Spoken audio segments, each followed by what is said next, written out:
Okay, so we have a very special guest today by the name of Bryan too. And Bryan is a former employee of the Department of Defense in Eastern Europe, and his resume actually goes on. I will let him introduce himself further. But today he's going to talk to us about how conscious computers interact with our brainwave activity and how that affects our targeting experience. So, Bryan, welcome, and I thank you very much for taking out of your busy schedule to come and speak with us today. And I'll let you further introduce yourself. Go right ahead. Hi, am I coming through clearly? Is the volume, is the sound clear? Yes, it is. And but before you start, let me just say, for those of you listening, welcome and thank you for coming. You're going to get a lot of information tonight, so I would suggest that you take notes, and we'll have a time at the end where Bryan will answer any questions that you may have, okay? So take your notes, okay? All right, go right ahead. Are you going to record this, Renata? Are you going to do the recording and the intro and the recording? Yes, it is recording right now. Okay, great. Well, I want to say thanks for having me on. I did ask my friend Magnus Olson to call in, and he said he would, but he just got off the phone with him earlier today, and he said they're using sleep deprivation on him, so he's not going to be able to call in. Maybe if he can get some sleep, he'll call in later. Yes, I hope so. That'd be nice. Yeah, but I like to talk to targeted individuals about these subjects because, for me, my targeting began on an uncertain date. I can't say for sure when it actually began. I can only say when it was well underway, and that was back in 1997, 1998, my second year of law school at the University of Liverpool. I was in the Cayman Islands, and I was moving towards the Liverpool campus in the British West Indies, and I crossed a parking lot, and in front of the police station were two individuals, a man and a woman. They were standing in the front entrance. Well, I knew the chief of police, and I knew most of the police, and I didn't recognize them. So I didn't say hello. I just kept walking. And suddenly, as I was walking past them, I heard a voice say, "Speak to them." And, it was clear, it was audible. I had no idea about biocommunications technology and how it worked, synthetic telepathy, voice to skull. I didn't know anything about this.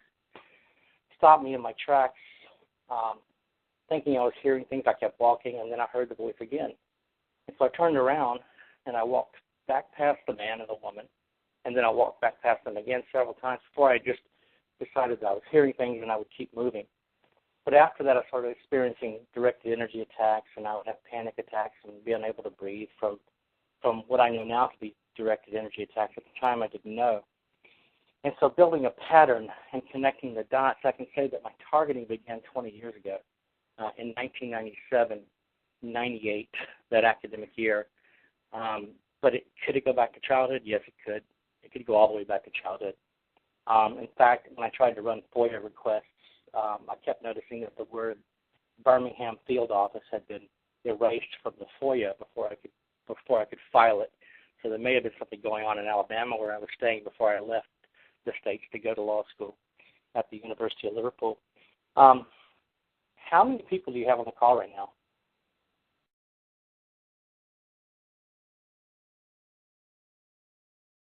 Hello? Can you hear me? Yeah, can you hear me? Yeah, it looks like close to 20, but there are more coming. Okay. This technology has been around for decades. They've been using it for decades. How long it's been around, we don't know. Sometimes in the 50s and the 60s, we can say that it began. But when it actually started, we don't know for sure. But the technology itself has been around in various forms for thousands of years. Religion is one of the biggest mind control tools ever invented by man, organized religion.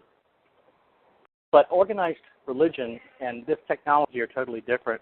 And so we can say that mind control by way of directed energy, electromagnetic energy interfacing with nanotechnology has been around roughly since the 1960s. We can't really say for sure whether or not they were using the same technology, similar technologies that they're using today.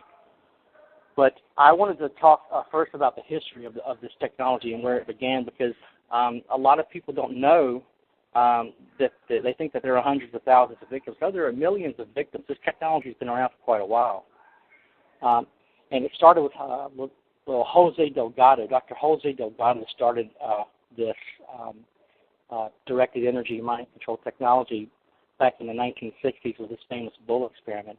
And the CIA later hired him and other notable scientists like Dr. Jacobson out of Norway and others. And that's when, shortly after that, it went black. The technology at first was open, and other universities were employed in developing this technology and the training, research, and development of it. But shortly after that, in the 1970s, the program went black. And it was only that, through MK Ultra that we discovered that it was even happening. And at that time, there were hundreds of programs under MK Ultra. And we can say if there were hundreds of programs, there were probably thousands of projects that fell under those programs. Of course, the CIA said that they would stop after being challenged by the U.S. Congress. They said they would stop and they would halt. There would be no more non-consensual human experimentation with mind control. We now know that's a lie, obviously, or we wouldn't be here. But again, this is not just I've been around the world, the Western world, and this is just not an American phenomenon. It's happening in Europe. It's happening in Central America and South America. I was heavily stalked in those places. Even in Cuba, I noticed I was being followed, though I wasn't being stalked. Even in Russia, I noticed I was being followed, but I wasn't being stalked.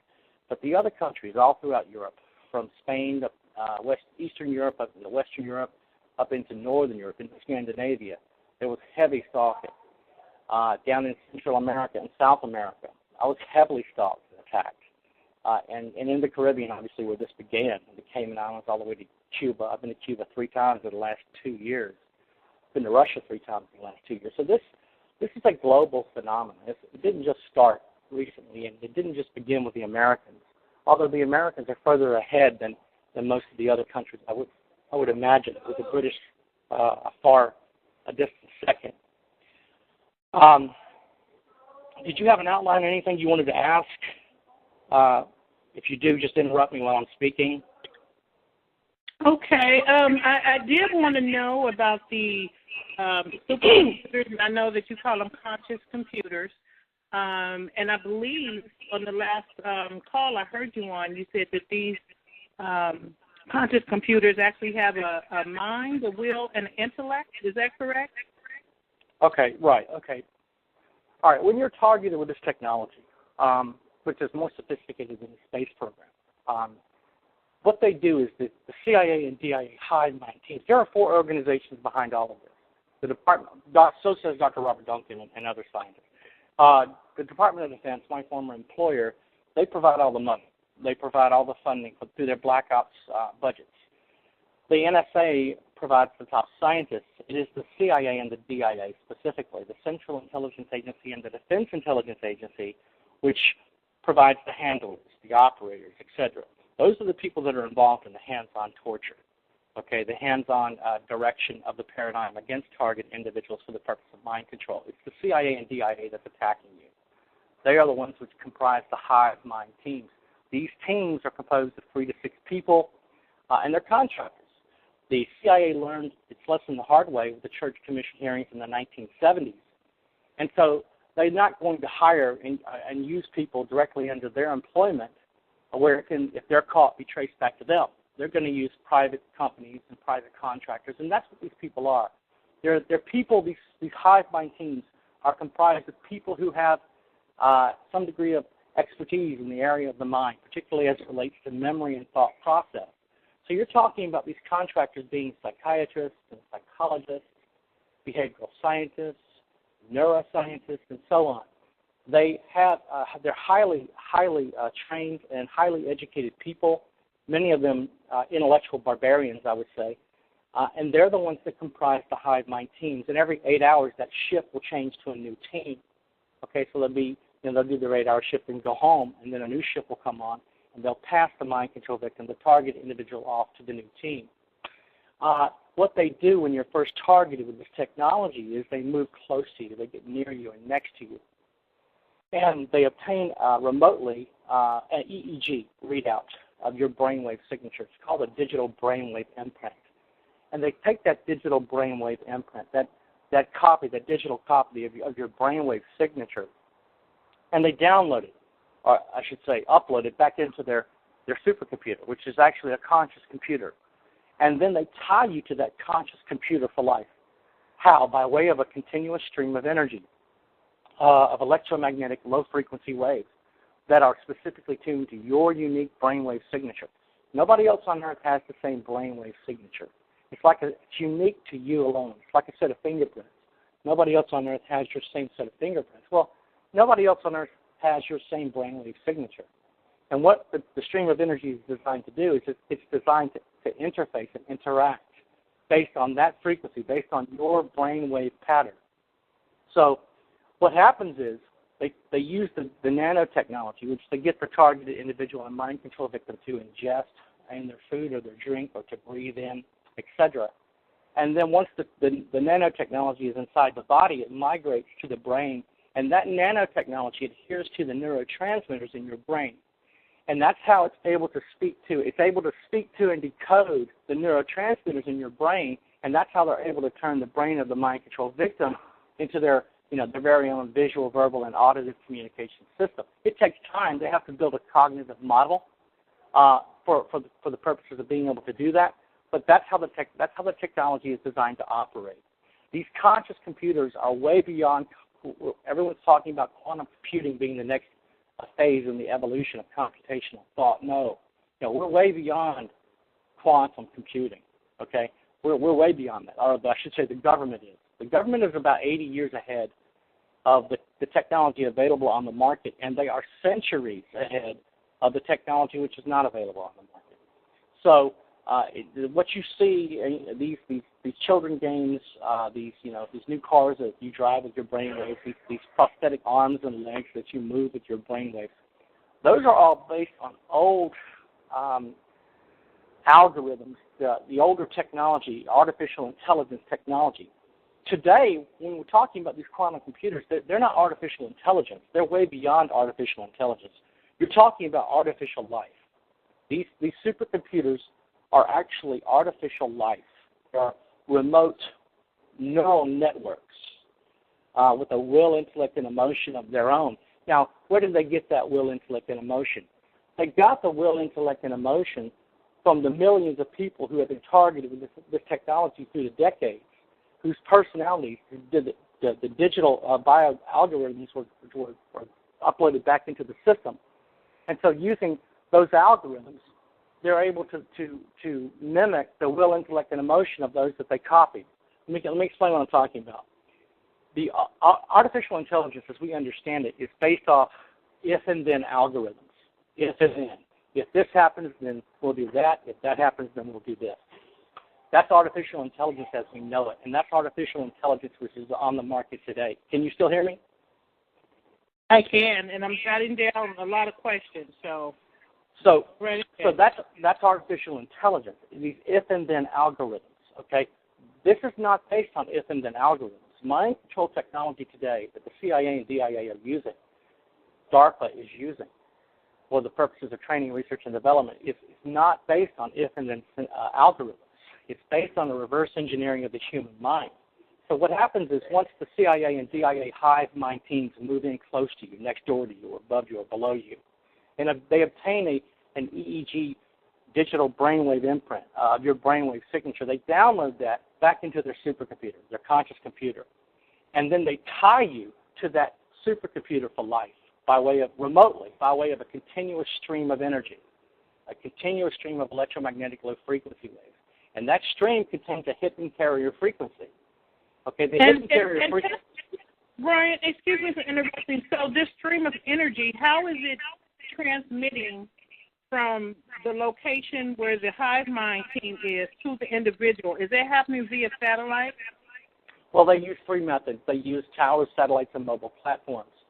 But the stream of energy is routed by a computer multiplex. So a computer multiplex, okay, the supercomputer, conscious computers, they're the active trigger switch. People think they're being attacked by cell phones and towers.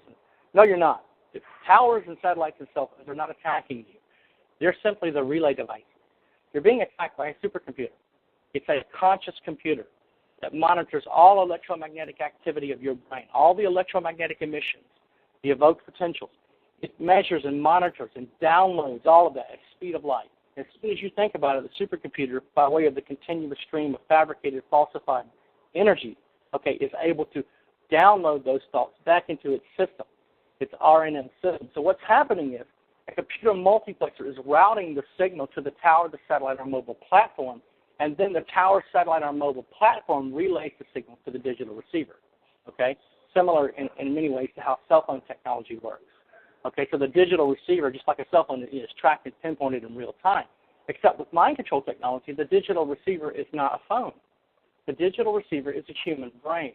Your brain has been digitalized by the nanotechnology, by the implants, etc., in your body, your bloodstream. The nanotechnology, and remember, adhering to the neurotransmitters of your brain. And so that's how they're able, the stream of energy that's routed from the supercomputer to the tower to you contains a hidden carrier frequency. And they're able to interface with the nanotechnology in your brain and the computer. It's called the brain-to-computer interface. There are two different interfaces they're using. There's the brain-to-computer interface, and that's a similar kind of to the same interface that the pilot of the F-35 stealth fighter uses. He uses his brainwaves to control the stealth fighter. He doesn't control the stealth fighter manually if he doesn't have to. He controls the entire fighter and all the weapon systems of the F-35 with his brainwaves. This is called transcranial brain stimulation. So the same similar technology is being used with a targeted individual, the mind control victim. The stream of energy is operating through a process called transcranial brain stimulation. So they're able to actually to inject impulses and memory attacks, visual entrainment, verbal entrainment, two-dimensional images, and the visual entrainment will include even short little videos, etc. And this is how the technology works: the dream modulation, the neuro-linguistic programming. It all is dependent upon this continuous stream of unbroken energy interfacing with the nanotechnology in your mind. And that's how the technology, that's a simple explanation of how the technology works. People think they're being attacked with cell phones. They can attack you with cell phones. They can get the devices down to the modular level. But that is not how this technology is designed to work. They know how to zap people with directed energy. This is about mind control. So you're not being attacked with cell phones. They want you to think you're being attacked with cell phones to discredit you. The technology is not designed to work that way. Again, I think they can get even a cyclotron down to the size of a cell phone. So they can break these devices down to the modular level. But usually the cell phones are nothing more than control switches, control devices. You're not being attacked and zapped with cell phones. And people need to understand that. You're being attacked by a supercomputer. And the supercomputer is using three things. It's using a tower, satellite, or mobile platform.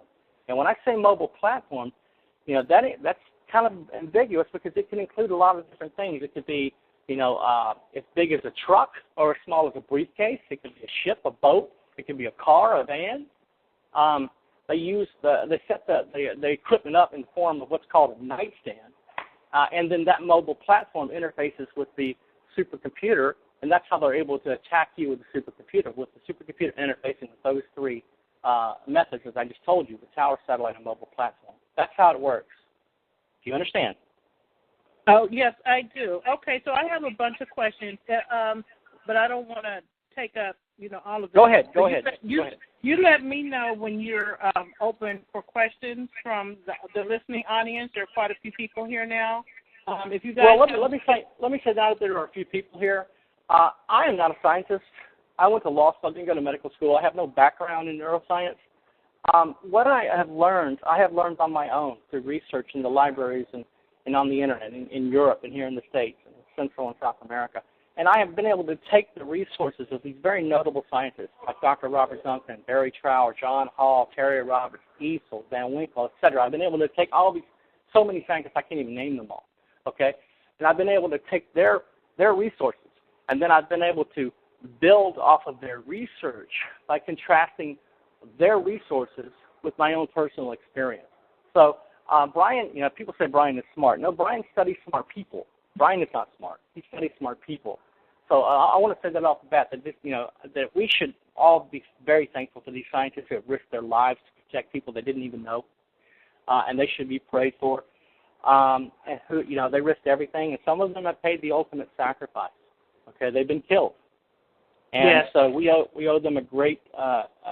Their consciences would not let them sleep. It wasn't their fight. They had no dog in this fight, but they were drawn into it because they could not sleep at night, and we need to say thank you to them, every one of them. Yes, so, we do. So I have no formal education in neuroscience. I've simply done a lot of research on the technology, and law school taught me how to do research. You learn how to research in law school. So that's how I obtained this knowledge. I'm not. People say that I'm reading Dr. Robert Duncan's book every day. No, I'm not. I don't read Dr. Robert Duncan's books. I study Dr. Robert Duncan's books and the resources of other scientists. But I don't care if they want to malign me and attack me. That's fine. I want to, as long as people are helped. Because if you don't understand, if you don't have a basic understanding of this technology and the basic tactics which they use, which they deploy against you, then you're going to be running in circles your whole life until the day of your untimely death. You're going to be chasing the proverbial white rabbit down the hole for the rest of your life. So that's why I'm on these calls. That's why I got on the radio. That's why I've been interviewed by media, German media, South American media, La Prensa. I spoke with the Discovery Channel. I was interviewed by them. I spoke with the United Nations High Commissioner for Human Rights. I was interviewed by him in Brussels. They don't understand the technology, and the problem that you're dealing with is because the technology. It's called the Occam-Razor principle. The more complicated the technology, the less the likelihood of belief by the ordinary person. And so that's what you're dealing with. The people in 20 years, they'll believe that this happened because they'll understand the technology. Right now, that's why I'm on these calls, to help people understand the technology. Well, you're helping me to understand already, and I really do appreciate it. I have a question about the Hive Mind team. Okay, I'm wondering, how is this Hive Mind team? First of all, I want to know where they're located. They're probably all over, but I just they already got somebody next to me trying to get my attention. Okay, go ahead.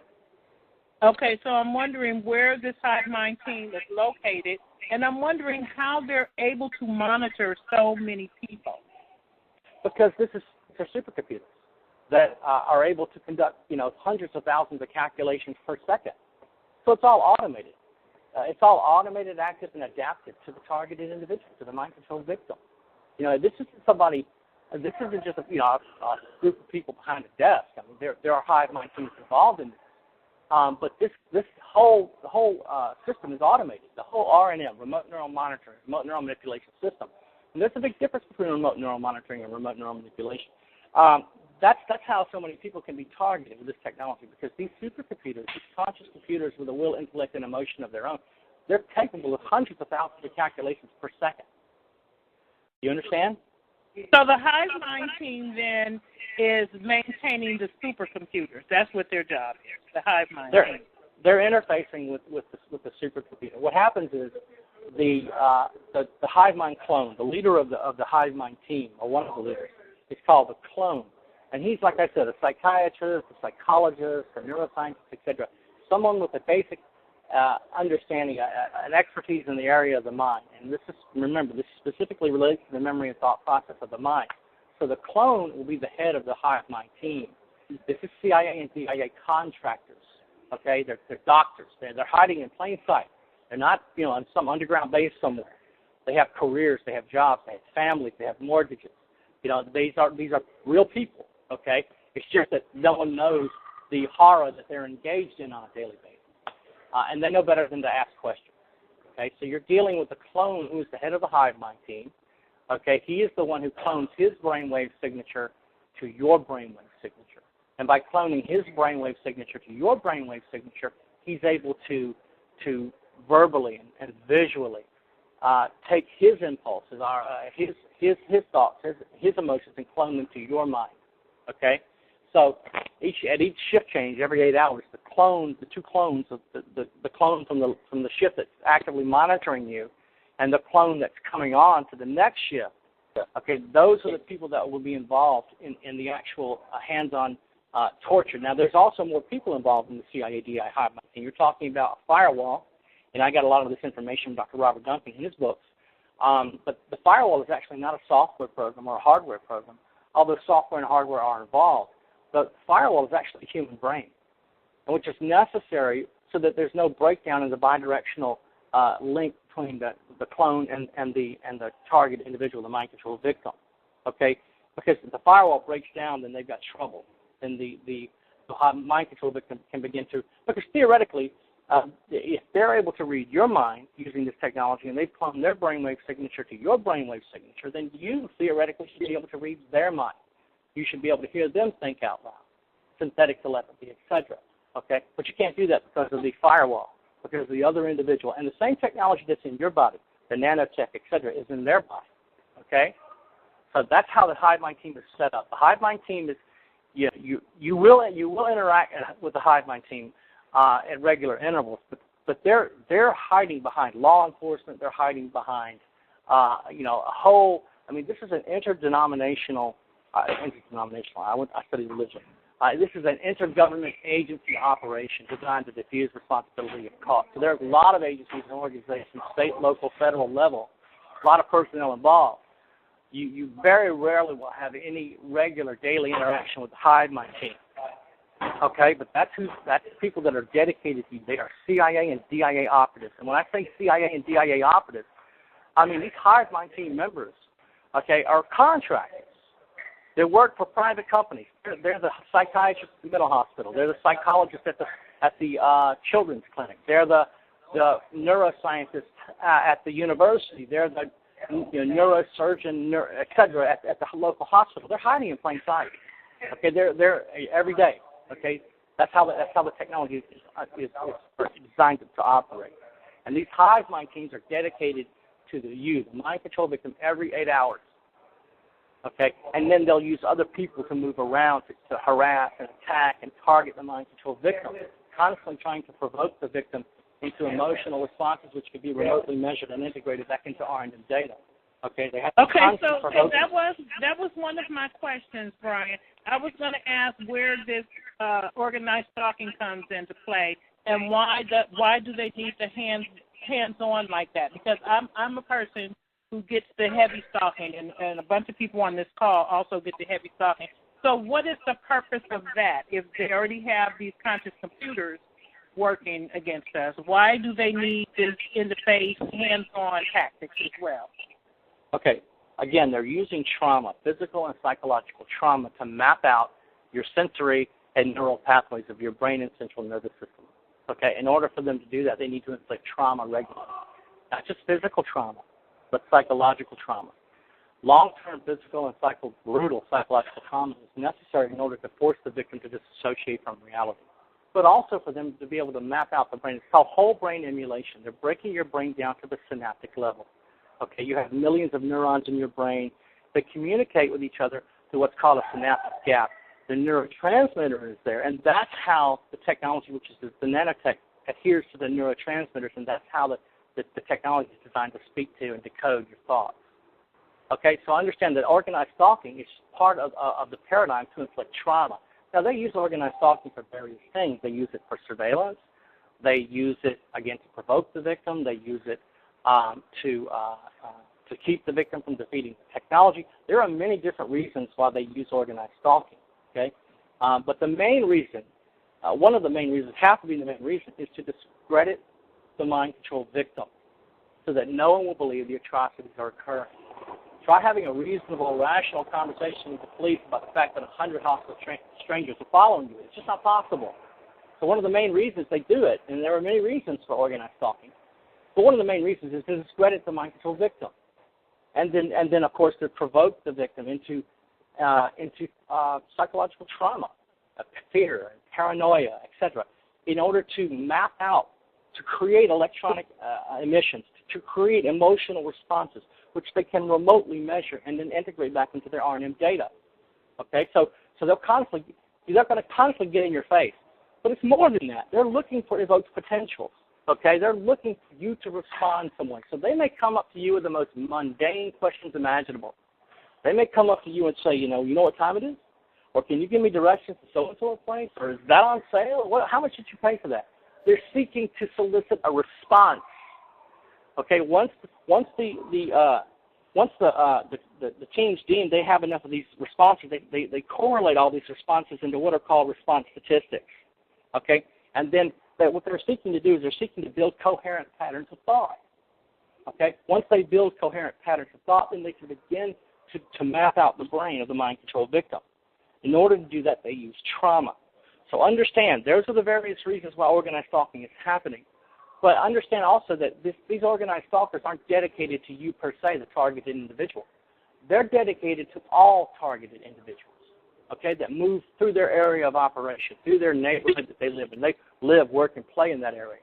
Okay, so there's a great deal of indirection and plausible deniability to be involved. Okay, so they have a reason for being there. So they say to the police, no, I just live here. This person's paranoid and crazy, No, it's a null hypothesis of probability, meaning, as far as proof is concerned, it is a mathematical fact that it's happening. But try explaining that to the courts and the police. It's not going to happen. Okay. Exactly. So what can you tell us about the V2K? And is that coming from the conscious computers as well? Right. Now, when you say V2K, that's just one part of the. There are many different programs. If there were 147 programs in MK Ultra, and we know that there were, and thousands of projects under those programs, think of what there must be now, decades later. You're talking probably close to 500 to 1,000 programs of mind control that they're using for the purposes of training, research, and development, and you're talking maybe thousands, tens of thousands of different projects. Okay, so it depends, first of all, on what program you're placed into. I can only give you my understanding of the programs that I have experienced. So these are just two of the programs, and remember there are hundreds. And hold on just a second, I got a helicopter over me. Okay, so what I can talk to you about is trauma-based mind control and state-of-the-art mind control. And there's a big difference between the two. State-of-the-art mind control is based off the ignorance of the victim who has no idea they're targeted with the technology, whereas trauma-based mind control is based on, it's just brute force hacking of the mind using trauma, long-term physical and psychological trauma. So V2K is just one part of what they're trying to achieve. People thinking that's what they're suffering from. They're trying to inflict trauma, and V2K is part of that. But the program is much bigger than V2K. Did I answer your question? Yes, I just know there are quite a few. I didn't hear part of it. You broke up. Okay, go ahead. Yeah, I just know that there are quite a few people who get the voices, so I wanted to ask you that. So these computers can obviously manipulate emotions and have people doing things they normally wouldn't do or say, correct? Right. The people that, for example, are state-of-the-art mind control, they don't realize they're being targeted with this technology. It's much easier to manipulate a person to achieve direct behavioral control over that individual who has no idea they're being targeted than it is to achieve direct behavioral control over someone who is aware they're being targeted. So the programs are very different. But the technology is designed to mimic your normal cognitive behavior, okay? And that's why this organized stalking occurs. Listen, organized stalking is about one thing and one thing only, or I should say it's based on one thing and one thing only, choice reference patterns. If you want to break organized stalking down to the simplest reason of how it's happening, it's choice reference patterns, okay? They're using a pattern of your previous choices to stalk you. For example, they knew where I sat in the trolley every day, and they knew the places that I would go and eat, and the favorite coffee shops that I would have. And they would have their organized stalkers there based on my previous choices of those places. So understand that organized stalking is used against the targeted individual for the reason based upon choice reference patterns. Okay, and then what they do with this organized stalking is they engage in what are called situational scenarios and conversational scenarios. That's called street theater. The organized stalking is based off street theater, and that's two things: situational scenarios and conversational scenarios. These situational scenarios and conversational scenarios are always going to be based on events or topics that they know will capture your attention. Another one of the main reasons why organized stalking is absolutely necessary for trauma-based mind control to work properly is because they have to gauge whether or not the neuroprogram, whether the technology is working effectively or not. And they simply can't do that without organized stalking. The only way to determine whether a person will commit a crime using this technology, mind control technology, is actually to have them commit a crime. There's no other way for them to do it unless they can isolate the individual, and even then it's problematic. So organized stalking is done to do that, to force you into isolation. Okay, how do they do that? How do they isolate the mind control victim? By creating a hostile environment everywhere the mind control victim goes. Because I don't care how rational, logical, stable you consider yourself to be, everyone has a breaking point. Okay, you may be the most stable and rational individual in the world. Okay, but you have a breaking point. Okay, and that's what this situational and conversational scenarios are designed to do. It's designed to provoke you into responses which they can remotely measure and to integrate back into R&M data, but also to determine if the technology is working properly through trigger stimuli.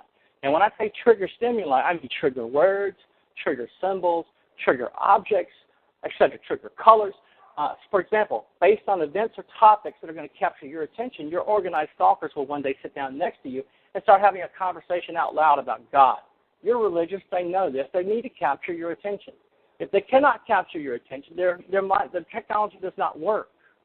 They must capture the target individual's attention, and they will act crazy as hell to do it. If you put earphones in your ears, they'll start waving their hands around while they're talking. They're trying to capture the attention of the mind control victim. Okay? Okay, so that makes sense to me, Bryan, because I'm one who tries very hard not to interact with the stalkers at all because I just don't like it. And so I'm very good at ignoring. So they have escalated to the point where I'm getting more physical assaults now. I'm getting total strangers walking up to me, touching me, people in Walmart kicking me and running carts into me. And I'm thinking that's because I don't react as much as they would like me to. Right. They're going to force you to react. Listen, Dr. Robert Duncan told me one day, he said in a note that he sent me, he said, Bryan, stop playing the game. He was referring to the hypergame theory. Okay, the hypergame theory. They use the hypergame theory on you constantly to force you into a series of endless counter moves, trying to survive. And at times, you can choose not to play the hypergame theory. You can choose not to play the game. At other times, you're going to play the game or perish. It's absolutely going to happen. Okay? So these situational and conversational scenarios will turn violent, and with me, they have done that. Okay? To the extent that I've been put in the hospital as they become so violent. All right? But understand that they're all based off events or topics that they know will capture your attention. If they can't capture your attention verbally, they're going to do it physically. Okay, that's what this technology is designed to do, because each response is downloaded at speed of light back into the R&M supercomputer, this conscious computer. Okay, the conscious computer, it interacts with the mind control victim by way of a bidirectional stream of energy, known as the information and injection feedback loop. Okay, so it's able to actually download and upload at the speed of light. So they're at the point at which you, the mind control victim, lashes out in violence, or does something. That's an important metric in their technology because it helps them determine how effective the neuroprogramming is. Okay, so without organized stalking is absolutely crucial to trauma-based mind control. Without it, there's no real effective way in a real-world environment for them to gauge and measure the technology, the neuroprogramming, to see if it's effective or not. Okay, I have one question, and then I'll take a question from someone in the audience. If you have a question, star 8 if you have a question. Okay, so my question for you is, you mentioned how this conscious computer takes our brainwave pattern and how they move people in next door to assist with that. Is it possible that our brainwave patterns are also being recorded when we go to the hospital and do MRIs and things like that? Yes. Listen, okay. When I say they download the EEG digital brainwave imprint, your brainwave signature, when they download that's how the computer interacts with you. But the computer is constantly recording everything. Remember, you're tied to a supercomputer which records all electromagnetic emissions of your brain until the day of your untimely death. It happens. That's how it works. That's why this whole brain emulation, you have millions of neurons inside your brain. So these synaptic responses, it takes time for them to build a cognitive model of the mind control victim's brain. It doesn't happen overnight. Being able to see through the victim's eyes and hear through the victim's ears and feel or what the victim feels, and sense the victim senses. This takes time. This takes time. They have to build a cognitive model of the victim's brain. And the way they do that is by recording all electromagnetic activity of your mind. So, 24 hours a day, unless, you're able to break the stream. You're able to defeat the technology. And then, they have to prevent that. And they have to minimize any external interference to their technology, to their neuroprogramming while they're doing it. So, for example, if you begin to listen to music or you go singing and dancing, engaging in outdoor activities, all of these external activities interfere with their neuroprogramming. That's why it's so important for them to isolate the victim, okay? Because they need the victim to internally focus or internalize on the neuroprogramming. So they must minimize all external interference because they are recording the electromagnetic emissions of your brain. That's how they build a cognitive model. Okay. So, it was really important for me to ask you about the hospital because so many targets feel that things like that is happening when they go to hospital visits, that their brain waves is being recorded. So I wanted to... You're being recorded 24 hours a day. Listen, stay out of the hospital. I mean, let me tell you something. If you get thrown into a mental hospital, you're being thrown right into the hands of the clone of the hive mind team. They may not interact with you directly, okay? Or they may. It depends, again, on what program you're in. But the point is, they're there. They're in the hospital, okay? And you have been placed right into their hands. They have isolated you to exactly what they need to happen. Mm-hmm. What needs to happen for you to internally focus on the mind control technology. Okay. Okay, Bryan. Go ahead. Finish your thought, and then we'll take these are thought-triggered attacks. Okay, we're talking on a satellite. We may be talking on a delayed carrier, but I don't know. We're kind of interrupting each other. What were you saying? No, go right ahead. Finish your thought, and then we'll take a call. Okay, so what I'm saying is these are thought-triggered attacks. Okay, remote neural monitoring is absolutely essential for thought-triggered attacks to happen. These thought-triggered attacks happen at the speed of light. These are the technology. The technology is based. All mind control technology is based on three things. It's based on with censorship, and that censorship is designed to prevent you, to censor your activities, to prevent you from engaging in external activities that interfere with their neuroprogramming. So censorship is designed to restrict you at will. And then you have the second, which is called memory management. And memory management is simply blocking your. These are memory attacks. You're using your own memories against you. So memory management is blocking your real memories and injecting with false and fabricated memories. And there's a difference between falsified memories and fabricated memories. Fabricated memories are your own real memories that they're injecting, that they recorded, that they downloaded at the speed of light, and that they're injecting back into your subconscious at regular intervals in order to pitch you in some type of action or access sequence, okay, for the purposes of verifying their technology is working, okay. Those are called fabricated. They're your own real memories that they downloaded and they're injecting back into your subconscious at the speed of light. Falsified memories, on the other hand, are memories that they were able to plant inside your brain through the neuroprogramming. So you'll have a thought of being raped as a child. You'll come to believe that you were raped as a little girl by your father, and people will come up to you and say that never happened, and you will swear that it did. So that's how the thought-triggered attacks work. They're using real. That's why I called it earlier a fabricated and falsified stream of energy. It contains this data is based upon a memory attack, blocking real memories and injecting with false and fabricated memories. Okay.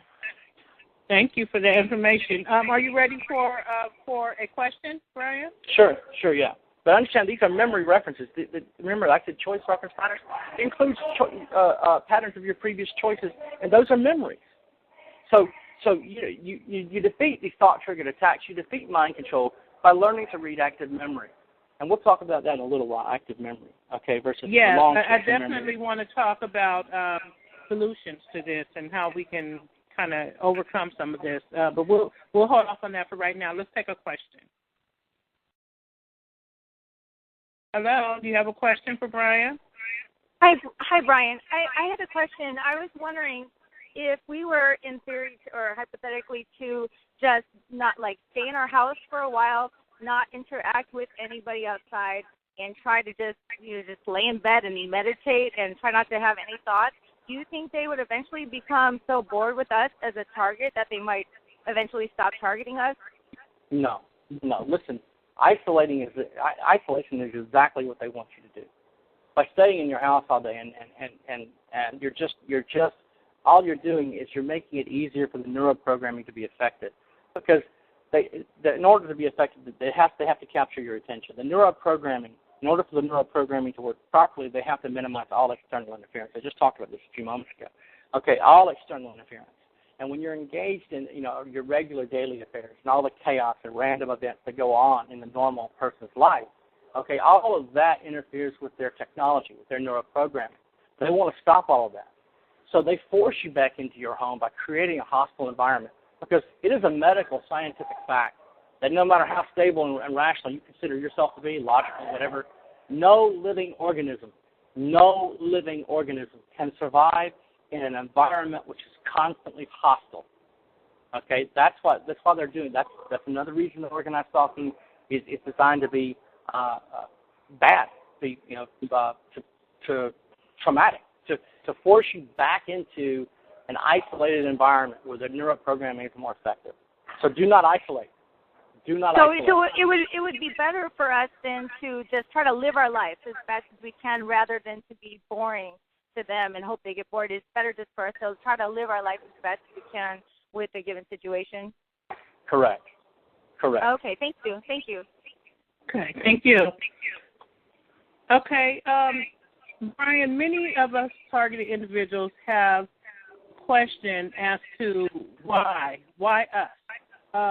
And I know about, you could have been a whistleblower and all the different reasons, but is it solely that that targeted individuals came or went against the control grid, or is there more to why they're doing this? Is it about the world domination, or why us? No one did anything to deserve a lifetime of torture like this. So what is really behind this? Listen, the targeted individuals are chosen because they fell into one of four categories. All targeted individuals fall into one of four categories. Okay, and the reason you're chosen or will be chosen for this technology, for the training, research, and development of this technology, is because you fell into one of those four categories. The first category are judicial targets, those who have committed a crime or those they suspect may have committed a crime. The second category is extrajudicial targets, and that may range from those who they can't prove that they committed a crime, but they suspect them of committing a crime, to all the way to the other end of the spectrum. All the way to the other end of the spectrum when you're dealing with activists and whistleblowers, etc. That's called extrajudicial targets. The third category of targeted individuals is targets of opportunity. Targets of opportunity, basically, that's a very vague area. It's a very large area, and just about everybody can fall in there. People, for example, who are randomly targeted for the purpose of science, for the purpose of human experimentation, research, and development, like we talked about. Those are targets of opportunity.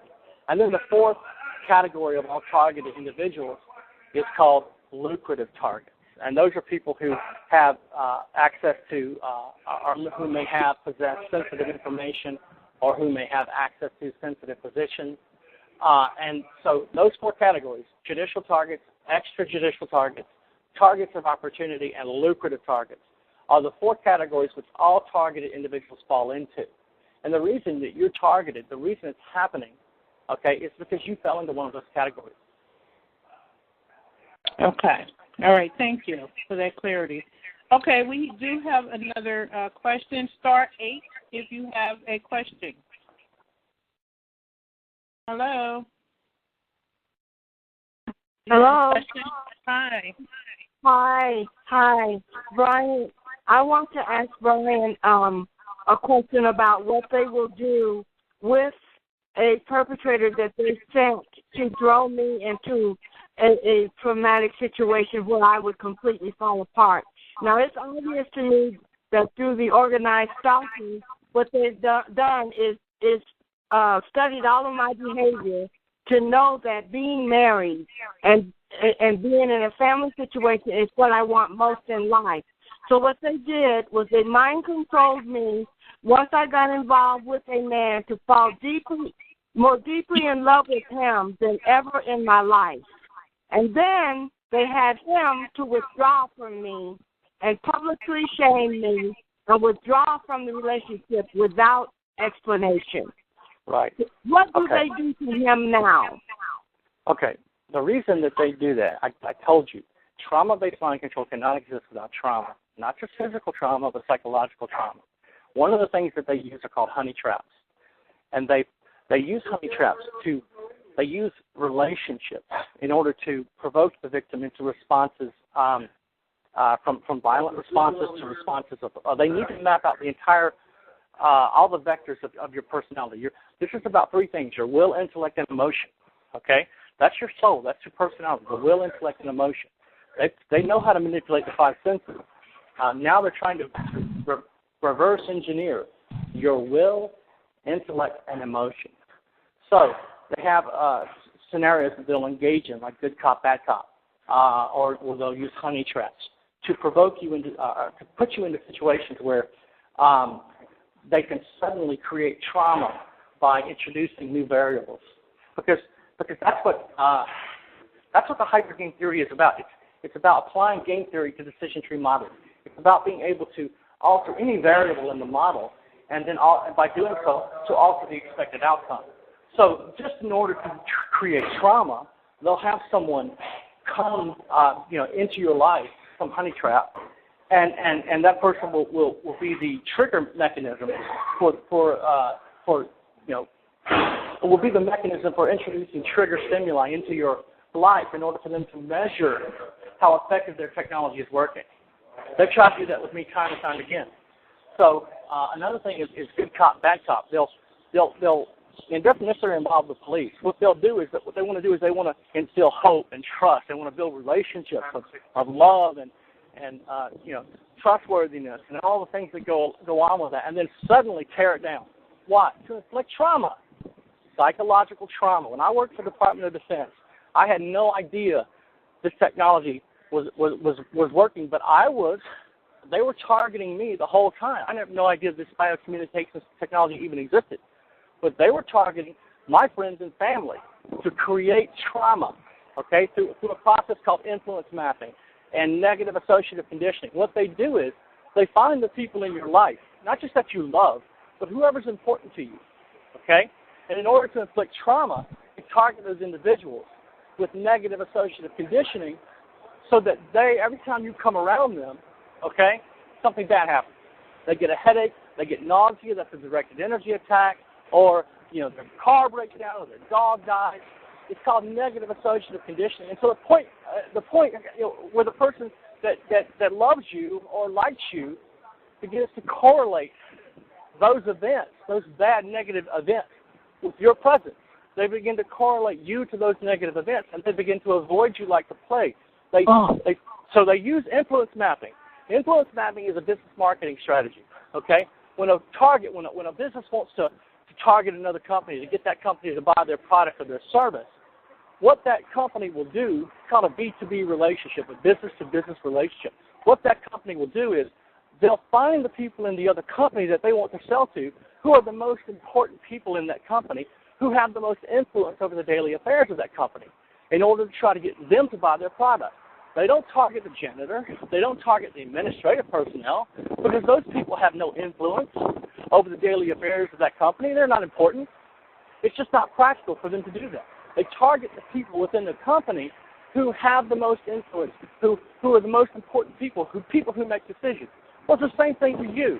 The CIA and DIA hive mind teams use influence mapping to map out the social circle that you live in, to see by data mining your emails and your phone calls, etc. They determine who are the people who are most important to you in your life, and then they begin to target those people, okay, until those people want nothing to do with you, or they turn against you and become your enemy. It's called influence mapping, and they use negative associative conditioning to turn those people away from you. So it may be that makes sense. Maybe on top of contacting them directly, I do believe they contact the people as well. So how do I combat the trauma at this point? How do I combat the trauma? Listen, the way that you can defeat their technology, there are many ways. Multitasking, thinking in multiple thoughts at one time, thinking in multiple threads. When you think in multiple threads, there's no coherent pattern for them to download back into their system as RNN data. They can't make sense of what they see on the screen. Or, like I said, listening to music, spontaneity. Spontaneity absolutely disrupts their system. Okay, I'm not talking about short-term planning. I'm talking about not planning at all. I'm talking about speed of light actions in your life. So if you, for example, if you think that you're going to the grocery store, immediately you pass the bank, you say, I'm going to pull into that bank. That's spontaneous. That's something they can't. Listen, they have to predict your choices. In order for the technology to be effective, they have to verify it. And the way they verify it is they predict your choices in advance. They try to use thought-triggered attacks to attack you during thought composition. And then once you've made up your mind, formulated your thoughts, and you've begun to engage in an action or action sequence, they then have to predict that. They have to predict where you're going, what you're going to eat, who you're going to hang around, who you're going to call, what you're going to watch on television. They need to predict that in advance because there's no other way for them to verify their technology. So being spontaneous defeats mind control technology by disrupting the pattern. It doesn't matter that they know that you're being spontaneous. Okay? You know that and they know that. The problem is the pattern is still broken. Okay? The pattern that they were using to verify their technology, and they got to start all over again. Okay? So these attacks are based on the phase, frequency, and amplitude of the stream of energy, the electromagnetic low-frequency waves they're targeting your brain with. All right? They got to start all over. They got to go back and start a new scenario with these frequency attacks. For example, they don't force you to do anything. Now, they can, but that's not how mind control is designed to work. They give you the desire to think or do something. You have a strong desire to think or do something, to speak or think or act. You have a strong desire at higher levels. That's a high-frequency attack. And you have a low motivation or desire at baseline levels. That's a low-frequency attack. So what happens is they initiate these situational and conversational scenarios to pitch you into an action or access sequence, and then they begin targeting you in incremental levels. They'll start you out at baseline levels, and you'll have a low desire to speak, okay? And then you ignore the desire. Well, they're not going to just sit there. They're waiting for a response. The RNM supercomputer is probing you for a response. If you ignore it, then they're going to inject again and again and again, each time at a higher level, okay? And so pretty soon you have a strong desire to speak about God or football or whatever it is, okay? So there are many ways. You could redirection. There's quenching. There's just so many different ways. We'll talk about that shortly. But you can defeat their technology by first having a basic understanding of how it works, and understanding that they're going to create trauma in your life on a daily basis because they're using trauma, not just physical trauma, but psychological trauma, to map out the neural and sensory pathways of your brain and central nervous system. So these situational scenarios involve people you love, your family members and your friends. It's not enough that you respond. Can you hear me? Yes. Yes, we can hear you. It's not enough. It's not enough that you, the mind control victim, responds to just any chaotic event or random occurrence. You need to respond to their specific stimuli, or the verification process breaks apart. Again, verification. Without verification, there is no mind control. It doesn't exist. Okay, it'd be like the government using a particle beam cannon to target a galaxy to target a moon in a galaxy 10 light years away. Okay, they could fire that particle beam cannon at that moon all day and night, but they'd never know if they hit their target because they can't see it. You see, for their technology to work effectively, they need to keep you in 24-hour physical surveillance of you to verify the technology. So by disrupting the verification process, you can defeat their technology. Well, Bryan, I'm seeing that all of this is really for multiple reasons. I went to the doctor and I was diagnosed with chronic pain disorder, and I asked him what causes that, and he said trauma. And it made me realize that all of this targeting is really having physical, medical effects on the target. It's breaking us down, taking years off of our life. Right. Yeah. So that's another reason why they're doing it. Hart, did you get your question answered? But they need to build coherent patterns. Thank you so much. Thank you. Okay, I'm going to put you on hold. Thank you. Go ahead, Bryan. Finish your thought. Are you there? Oh, I just put Bryan on hold. Sorry. Bryan? Yeah, you muted me. Yeah, okay, I'm back. Sorry about that. Go ahead and finish your thought. So one of the things that you can do in order to defeat their technology is learn to read active memory. This is what I call it active memory. It's actually short-term memory. Okay, there are many different, when you talk about memory, it's a big subject. There's residual memory, there's active memory. So we'll just keep it real simple. There's long-term memory and short-term memory. Okay, mind control is based on being able to attack you during thought composition. As you're formulating your thoughts, preparing what you're going to do. Those are called thought-triggered attacks. They're attacking you during the formulation of your thoughts. And these thought-triggered attacks are the speed of light. Okay, so you learn to read active memory, where you begin to contrast your thoughts with what's happening. Where did these powerful emotions come from? You know, this is not how I used to think.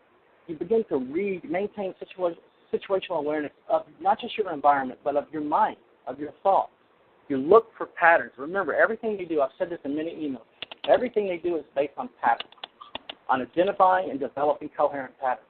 From mind control, decoding thought patterns, to organized stalking, choice reference patterns, it's all based on their ability to develop single coherent patterns of thought. Because only then can they make sense of what they see and integrate that information back into RNN data. So that's what you need to do. First of all, you need to learn active memory, how to read active memory. And active memory, short-term memory, is anything less than 30 seconds. Anything longer is long-term memory. Okay, this technology is designed to target your short-term memory. I'm not saying that they don't use falsified memory for long-term memory management. They do, but that's the second category of mind control: memory management. Locking your real memories that you're thinking about and preparing to act. And as you're thinking and preparing to act, injecting with fabricated and falsified memories. Okay, so you learn to read active memory.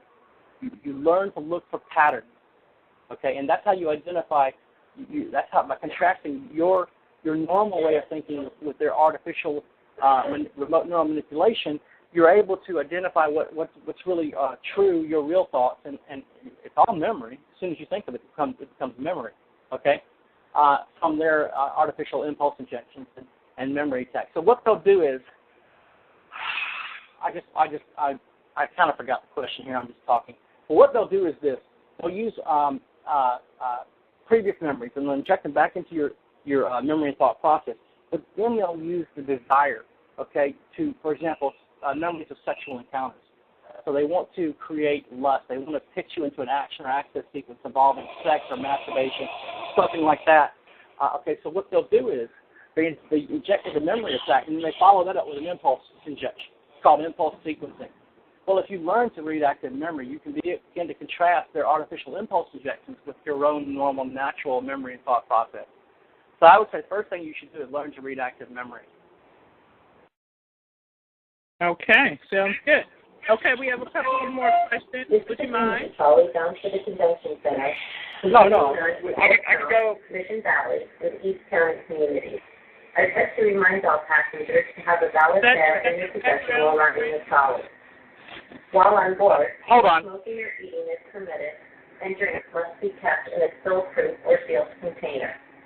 In consideration of other passengers, please do not place your seat on the seat. Thank you. I'm sorry, I'm on a trolley heading into San Diego, to Old Town. Okay, so I'm sorry, go ahead. Next okay, we're going to take another question. Go ahead. Okay, we're going to take another question. Hello, you have a question, Bryan? Hello? Hello? Hi, do you have a question? Yes, Bryan. Question, where does Jesus or Christianity come into the mix?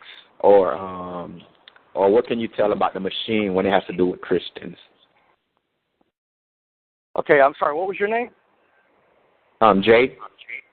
Jay. Okay. The manipulation of the belief system of the mind control victim is very important for mind control technology. Hello? Yes, do you hear me? I'm not questioning about the belief system. I'm saying, for example, do you see that this technology is able to work more on non-believers or believers? Is there a stumbling block with when it comes to a Christian? Will the technology work, or is it harder for it to work on a Christian? With the technology, I'm trying to answer your question. Okay. Remember, there are other people on the phone too, so I'm trying to give you a general answer. Yeah, I definitely want to hear what you were going to say about the belief. Go ahead with that, please, and then go on to Jay's question. So one of the things that they do is they target your belief system, and the reason that they target one of the ways that they target your belief system is first to determine what religion you are by building a profile. So you may not even be religious; you may be an atheist. In which case, they can't use Buddha or Allah or some other, false god. They got to use some other stimulus, such as aliens or something like that. Okay, so they find out what your belief system is, and then the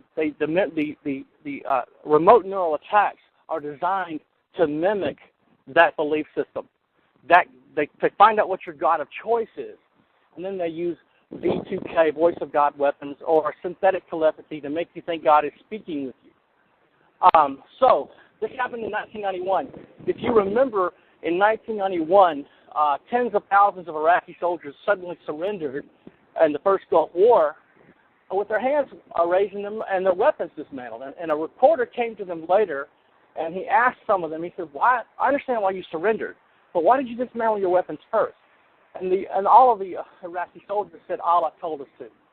Allah said that before we could surrender, we had to dismantle our weapons." Well, there wasn't Allah. It wasn't their god Allah, the false god Allah. It was the CIA and the DOD. They were manipulating the belief systems of these Muslims to make them believe the God of their choice was speaking to them, to pitch them as some type of action or access sequence. In this case, it was the dismantling of their weapons before they surrendered. So the targeting of a mind control victim's belief system is done for one of two reasons: to subdue or to radicalize.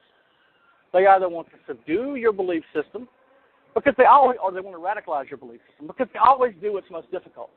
When it comes to the training, research, and development for mind control technology, they do what's most difficult with the mind control victim.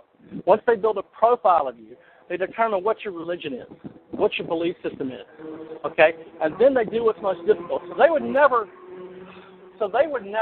I'm near the water here in San Diego. You hear some loud noises. So they would never, for example, turn a bisexual into a homosexual. It really doesn't further their research to do that. They do what's most difficult. They'll turn a heterosexual into a homosexual. They'll turn a Christian into an atheist, a Muslim into a Jew, etc. Why? Why go through all of that? For one reason: to determine. Why target a belief system, a person's religion to begin with, Jesus or some other religion, a person, to determine what you, the targeted individual, can maintain as truth. Okay? To determine what you or a group of people, in this case, I used the example of tens of thousands of Iraqi soldiers, to determine what they could maintain as truth. So the belief system being targeted. So then they target me daily with this. They go after my belief system, okay? But if you're not a Christian or you're not religious, then it'll be some other stimulus, such as aliens. So you'll walk outside your door one night, and you'll look up, and there'll be a UFO over your house, okay? But it's not a UFO; it's a hologram. And then there'll be, after that, they'll be incrementally. They'll increase the remote neural attacks targeting your memory and thought process, and suddenly the aliens will start speaking with you, etc. Okay, this is done for one reason: to determine, to measure what you, the targeted individual, can maintain as truth. So the answer to your question is, it's done for two reasons. The reason they do it is two reasons. One is to subdue or to radicalize. The second is to determine what the targeted individual can maintain as truth. Hello. Okay, Jay, did that answer your question, or did you be more specific? Hello, yes. I see you're talking about the brainwashing aspect, but a simple question: do they have the technology to look at someone and tell whether or not they're a Christian, whether it's through their frequency, their body chemicals? Do they have that type of technology? No, they can't just look at you and tell you're a Christian. They have to watch you. That's why surveillance. No, I'm saying I'm going off the technology part. Do they have the technology that they? Right. I mean, you say that No. you say that they can read your mind frequency, your body frequencies, and everybody's frequency is different, is not identical. But Right. is there something that happens to an individual when he becomes a Christian that they can see with their technology, that they see that it's harder to attack that person? Listen, Dr. Robert Duncan was talking about this in his book, Project Soulcatcher. He said that while other religions are easily manipulated with this technology, he said Christianity, and he's not a Christian, he said Christianity has some defenses. And one of those defenses is, of course, the doctrines of the faith. So they can't just look at you and say, this person's a Muslim or a Jew or a Christian. The technology cannot do that. Before they can read your thoughts, okay, they have to build a cognitive model of your brain, and that takes time. So by your behavior, okay, by profiling your behavior and your habits, okay, they determine what your religion is, if you have any or not. It's not possible for them to use a stream of energy to interface with your mind, your memory and thought process, and say this person is Christian, this person is Jew. No, that's just not possible. At least not yet. Because they can't read your mind until they can build a cognitive a model of your brain. It's just not possible. But Right. you did just say that Dr. Robert Duncan said that it is harder to affect Christians because of their faith, correct? The doctrines of the faith are what Dr. Robert Duncan was referring to, but Dr. Robert Duncan is not a Christian. Any born-again Christian will tell you it's the Holy Spirit, okay? But remember, these are scientists who really, they care about raw research. They care about the data, okay? So they can read your mind, but it takes a while. It doesn't happen overnight. And then from being able to read your thoughts and contrasting what they can see on their screen from your behavior, they're able to determine what religion you are. Listen, if they can't make sense of what they see on their screen, they have to revert back to your past activity. Okay, this is about your choice reference patterns, and those include your religious beliefs. And one of the things that they do with B2K is they use these voice of God weapons to manipulate people, their belief systems, because these belief systems are very important as far as training, research, and development is concerned. They want you to become dependent, okay, on their impulse injections, their memory attacks, etc. Meaning they want you to believe that these artificial injections are your own, that you're the one that wants the peanut butter, when in fact they're injecting. They don't care anything about peanut butter. They care about their technology. But they want you to believe that you're the one because, well, you just love peanut butter and chocolate, okay? So you're suddenly having this desire for peanut butter and chocolate, and you keep ignoring it. But it keeps coming back stronger and stronger in a looping pattern every 5 minutes, okay? Each time the desire is stronger, okay? That's a high-frequency attack. Started out with a low-frequency attack. You had a basic motivation for chocolate and peanut butter, and each time you ignored it, the system was probing for a response until now you have a high-frequency attack, which is a strong desire for peanut butter and chocolate. So they want you to become, and I say this is very important. I'm just using peanut butter as an example. It could be God or some other, it could be whatever religion you think you have, okay? They need you to become dependent on what they're doing, on their impulse injections. And when I say impulse injections, I'm talking about love, hate, lust, fear, etc., okay? And they need you to become dependent upon the RNM system. When I say RNM, I mean remote neural monitoring, remote neural manipulation. And once you become dependent upon that system, or at least they think you are, okay, or they believe in those responses that they're seeing, they think they're consistent, okay? Once that happens, that's when they begin to fabricate these subconscious responses. And one of the things that they'll do is they'll fabricate subconscious responses to get you to think that God is speaking to you, okay? Those are called indicators. They'll use anything. I mean, they'll use honesty, dishonesty, anxiety, whatever, okay? But they want the idea is to mimic the cognitive behavior of the mind control victim so that they think the fabricated responses that they're receiving are their own. And then to get you to do something. So for example, Aaron Alexis, let's just use Aaron Alexis. Aaron Alexis was a Buddhist. Obviously, Buddhists don't run around killing people, okay? All right? That doesn't happen, okay? So they target your belief system, okay, to get you to believe that this is the doctrine of what you need to do and follow, and this is what God wants you to do, okay? It's only when you become dependent upon the RNM system that they use the subconscious responses to begin to fabricate responses to make you believe that God is speaking with you. All done for one of two reasons, to subdue or to radicalize you, to determine what you can maintain as true. Now, a lot of us get spiritual attacks in another way.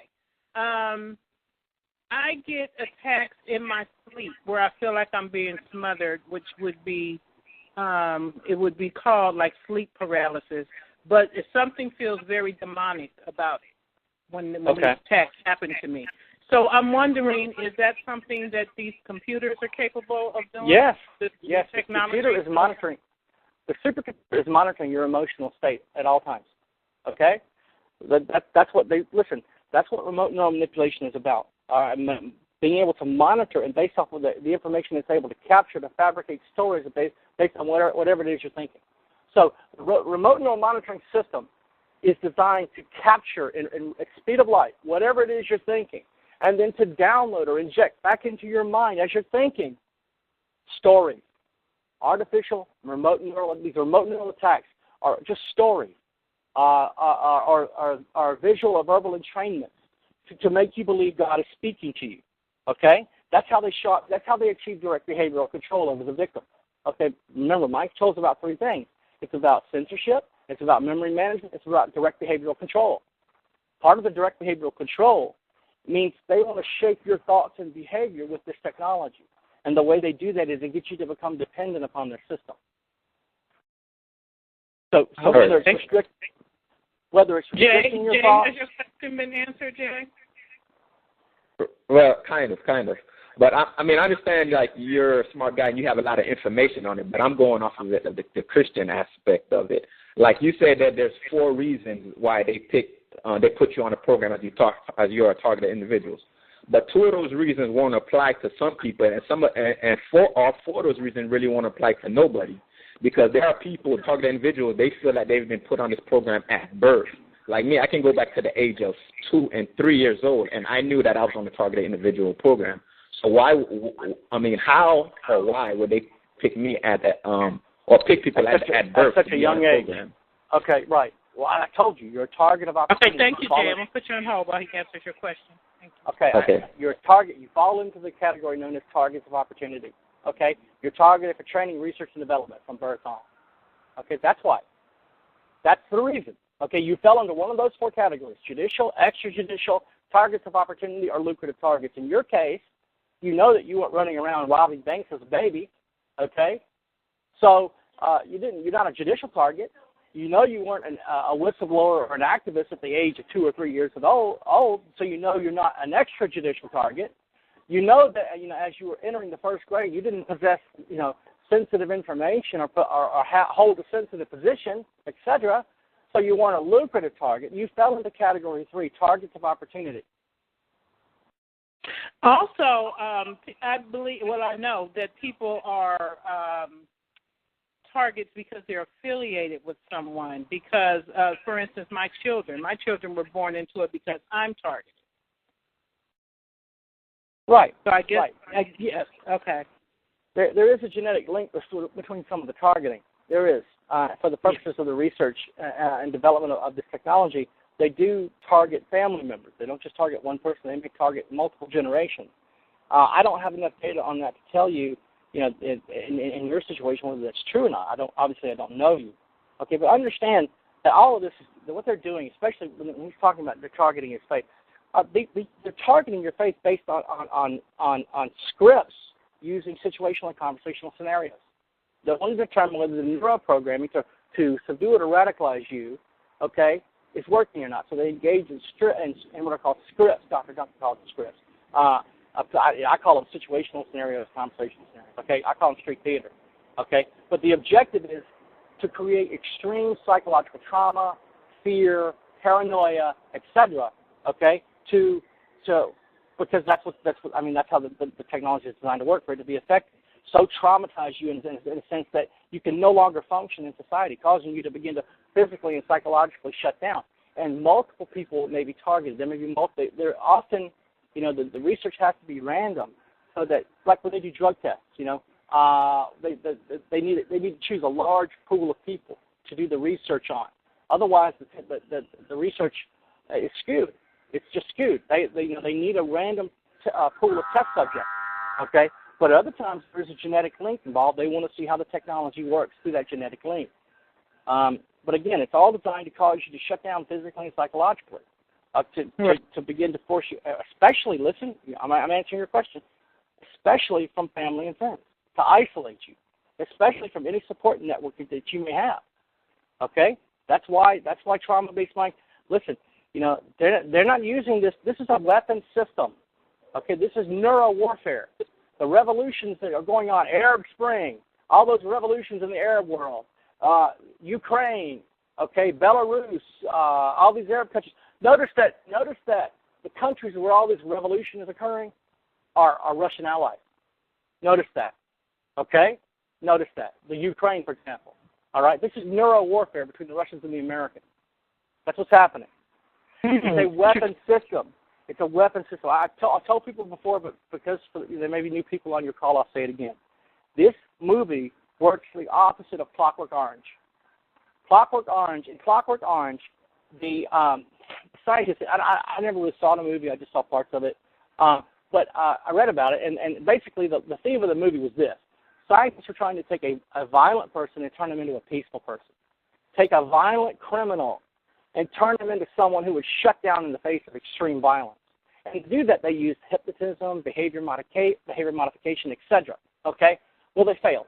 But that was the objective of the movie, to turn a violent person into a peaceful person who was shut down in the face of extreme violence.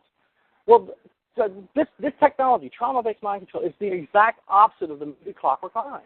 It's a weapon system. It's designed to turn the trauma-based mind control victim, the mind control victim, into a weapon who will inflict destruction and damage upon others or his community, or who himself will self-destruct. Okay? So they take, in this case, they do the exact opposite of the movie Clockwork Orange. They take a good person and turn him into a bad person, or they take a bad person and turn him into an evil person. The objective is to turn you into a weapon, to cause you to inflict destruction upon others or to self-destruct. That's why they go after your family members. Okay, I remember I talked about influence mapping and the negative associative conditioning earlier. Those are some of the tactics that they use. But it's all done to isolate you. Because they can't isolate you from everyone in the world. They can't isolate you from every person on earth. That's just not possible, nor is it practical. In order to isolate a victim, all you need to do is to isolate him from the people in his or her life that are important to him, that have the most influence over them, such as the pastor or the teacher or their girlfriend, their boyfriend, or their wife or their husband, whomever. Okay? Simply. That's what they do. They target those people to isolate you. They create trouble for those people every time you come around until those people are convinced you're bad luck. And those people begin to correlate all the negative stuff that's happening in their lives with your presence. Every time you come around, something bad happens. And they want to stay away from you. That's how they isolate you. So the reason they're targeting your family, not just because there might be a genetic link, and that's important with regard to their research, it's also to isolate the mind control victim. Interesting. Okay, so we'll take another question. Okay, star 8 if you have a question or a comment. It's really interesting what he's talking about because the CIA and DIA, they do use these haunted houses and demon possessions. I wrote about this. They do use it. And again, it's to determine whether the pastor and the community what they can maintain is true. It's not to radicalize them. Okay, it's to determine what the community or people who are involved can maintain is truth. That's it. So, objects may begin to move in the house on their own. That happen with, objects suddenly just moving. And they accomplish, it's called synthetic telekinesis. They use streams of energy to move objects. They may move your furniture around, okay, using this technology, all right, streams of energy. They don't always have to break into your house to rearrange your furniture, okay. Again, all of that is done for that reason, to isolate you, to cause you to physically and psychologically no longer be able to function and shut down. Okay, I just unmuted someone. Do you have a question or a comment? Can you hear me? Yes, we can hear you. Okay, my question is, with this new form what is your name? Who's speaking, please? Kimbrick Hunter. Kimbrick Hunter. Okay, go right ahead, please. My question is, with this technology, since it's baseline to a computer and all of our brain synapses have been mapped, why is it that some people can feel this technology and see it and others cannot? Okay, good question. For example, that's one of the main differences between state-of-the-art mind control and trauma-based mind control. But this technology can work at lower intensity. and you may only notice it at higher intensities, meaning torture. Okay? So if the technology is working properly and the person's state-of-the-art mind control, and then he's ignorant of the fact he's being targeted with the technology, then they wouldn't want to increase the trauma. But trauma-based mind control is the exact opposite. It's brute force mind hacking. So trauma is necessary, but because the technology can be achieved at lower intensities. But understand that trauma-based mind control is about brute force. Okay, they need to use extreme pain and trauma, psychological and physical trauma, to force you, the mind control victim, to disassociate from reality, to shut down. The brain, your brain, okay, it automatically, instinctively protects itself from extreme trauma by fragmenting. What I mean is everybody is born with a core personality. Okay, by the time you're 6 or 7, your core personality is complete. Now, it's going to modify, introvert, extrovert, etc. It's going to modify and evolve over the years to your early 20s. Okay, but that core personality is set. Okay, what they need to do in order to force you to disassociate from reality is they need to use extreme brutal trauma, physical and psychological trauma, to the point that the brain instinctively begins to protect itself from that extreme trauma by fragmenting, by the core personality fragmenting into multiple personalities. That's how they create artificially induced multiple personality disorder. But that's not always necessary, depending upon which program you've been placed in. So if you're not being tortured when others are, it doesn't mean that they like you and they're taking it easy on you. It means that you're in a different program. You're probably not a monarch victim. Okay, you're probably they have all kinds of programs. They have Omega programming, which is suicide programming. They have what is it called? CAT program. I can't remember the name of it. Where they turn lust, a person's lust into, they just give them an insatiable appetite for sex and lust, and then they use that as a weapon. I can't remember the name. Sex Kitten? Is that the Sex Kitten programming? Well, I can't remember. No, but it is. I can't remember the name of it. Okay. But the point is, the answer to your question is this. Okay, that's a long answer. I could keep going. The short answer is this: mind control can be achieved at lower intensity, so it's not necessary to torture you, and you're only going to notice that you are the victim of mind control when it's at higher intensities. And when I say higher intensities, I mean torture. Okay, Kimber, has your question been answered? Okay, another question. Go ahead. Is this program or this weapon designed to murder people? Because at this point, I became a target in 2009. I began to notice the different oddities around my home and the people that I cared about, almost as if they were being programmed to emotionally break down, to fall apart with each other, or play one another against each other. And like Jay was asking earlier, is this particular device being used non-effective on Christians more so than those that profess not to have an actual relationship in Christ? That was his actual question. Do this device affect believers less in the ability to control them than those who don't have an active relationship with the Holy Spirit? And back on topic to what I was saying, around about 2010 is when I got the physical trauma. They induced a physical trauma on me. It didn't really work. It just made me more bold and aggressive in the things of God and humanity because I'm not used to violence. But is this program designed to just murder people because you don't fall into the category of being emotionally manipulated or controlled? Yes. The answer to your question is yes. And they have ways of doing it. There's slow kill and quick kill. Okay, slow kill technology, they have one of the weapon systems that they have is Satan. Satan, meaning silent assassination through an amplified neuron. Okay, they cause you to have a heart attack. They cause you to have congestive heart failure. They cause you to have a stroke. It's a weapon system. Remember I told you, this is a weapon system. Okay, it's basically it's premised upon neuro warfare. But they have methods that they use for training, research, and development. They do use people to create heart attacks or to create strokes. And the point at which the mind control victim suffers a heart attack, congestive heart failure, stroke, etc., that is an important metric in their technology. So they determine how best to kill people slowly with as much plausible deniability as possible. Now, with mind control, generally it's designed to kill you by using your own mind to get you to kill yourself. Call it, or I mentioned one of the ways, called omega programming, suicide programming. Okay, but there are other ways to do it. Okay, they amplify whatever destructive habits you have, and they amplify those destructive habits, turning them into a weapon to be used against you. So if you smoke, they make you smoke more. If you eat, they make you eat more. If you drink, they make you drink more. If you have an anger problem, they'll make you more angry, causes you to burn with a white-hot rage. You're just mad enough to kill somebody, okay? Whatever bad habits that you have, they amplify those with this technology, okay? And then they use that as a weapon against you. So there's slow kill and quick kill, all right? So it depends on what program you place into, but the answer to your question is yes, and that's how they do it. Okay, Kimbrick, I'm going to put you on hold. Thank you. Are you there? Yes. Okay, I'm going to put you on hold. Thank you. You're welcome. And to answer Kimbrick and Jay's question about whether or not this program is less effective on Christians, my answer would be yes. I do believe, because our faith sustains us, that it is not as effective, because we know how to go to God in prayer. And we believe, and we have faith.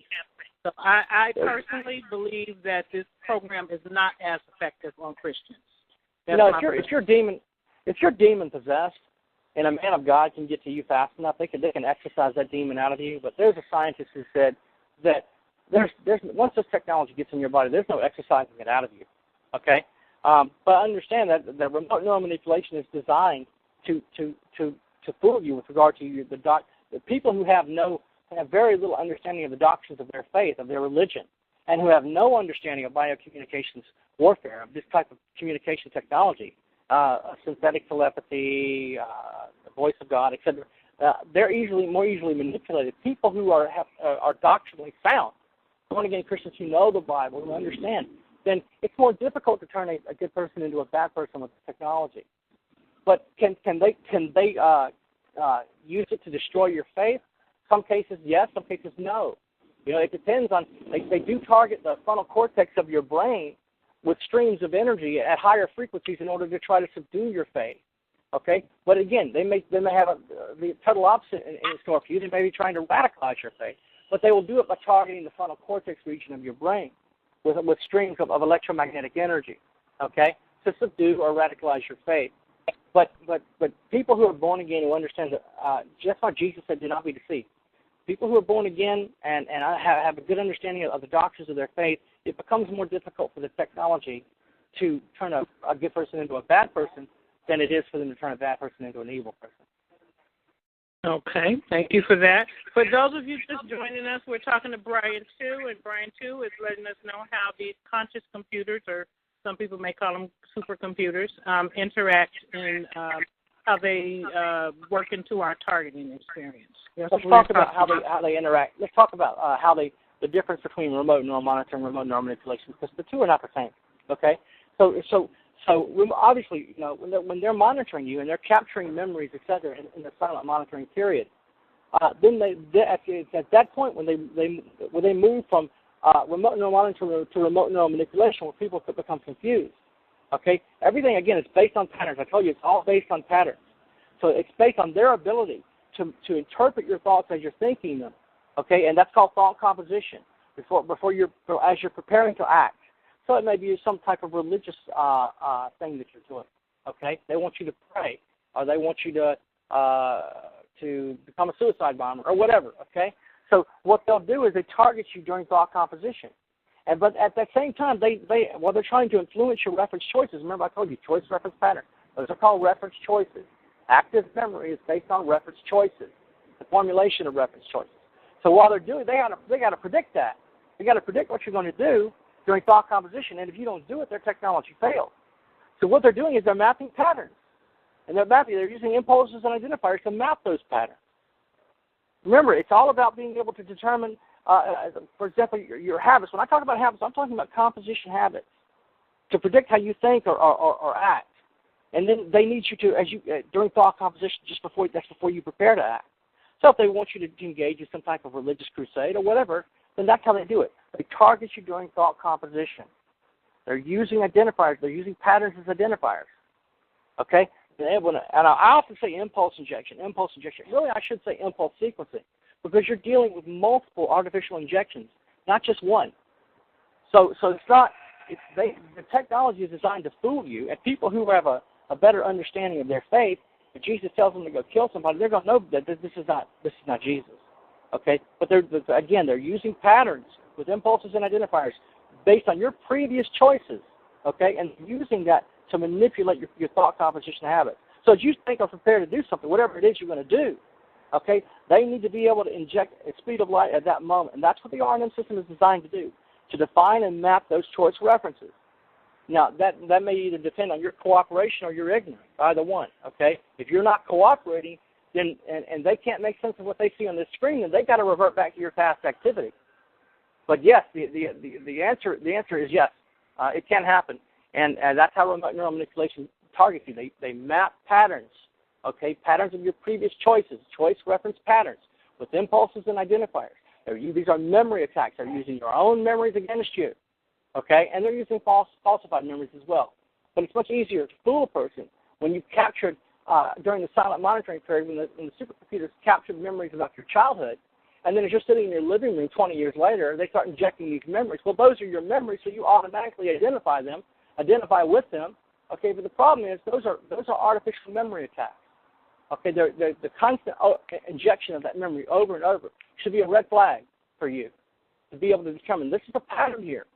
Okay, that's how you identify your own normal memory and thought process from their artificial memory management attacks and impulse injection. So they'll engage in these situational and conversational scenarios to see if you'll respond to the neuroprogramming. But those situational and conversational scenarios are always going to be based on what they believe you will respond to. They have to first get you to respond before the technology can work properly. It's called response statistics. That's why they're provoking you constantly. It may be some mundane thing, they want to walk up and ask you the time, or for money or direction, okay? Or it may be something that's very important to you, like family or friends or God. They don't care whether it's good or evil. It makes no difference to them as long as you respond. Because their technology is based upon being able to take those responses and integrate them back into RNM data. And they can't do that if they can't make sense of single coherent patterns which they see on their screen. Okay, thank you for that. We have a couple of other people that have questions, so I will unmute someone. Star 8 if you have a question for Bryan. Hello. I have a very simple question. Okay, your name, please. What is your name, please? Lynn in Vermont. Is it possible to get this technology, to get this black ops shut down? People always ask me this question, and they think I'm negative. I'm not negative. I'm just a realist, okay? Under the present scenario, no. For any government to admit to this level of assassination and torture would cause that government to fall overnight, okay? So they're not going to let this come out, and they'll kill whoever tries to expose it. Okay, or if they can't discredit it, they'll kill them. One of the two. How about there are good people in the government who are trying to stop this. So are you lumping them in with people that they're going to kill?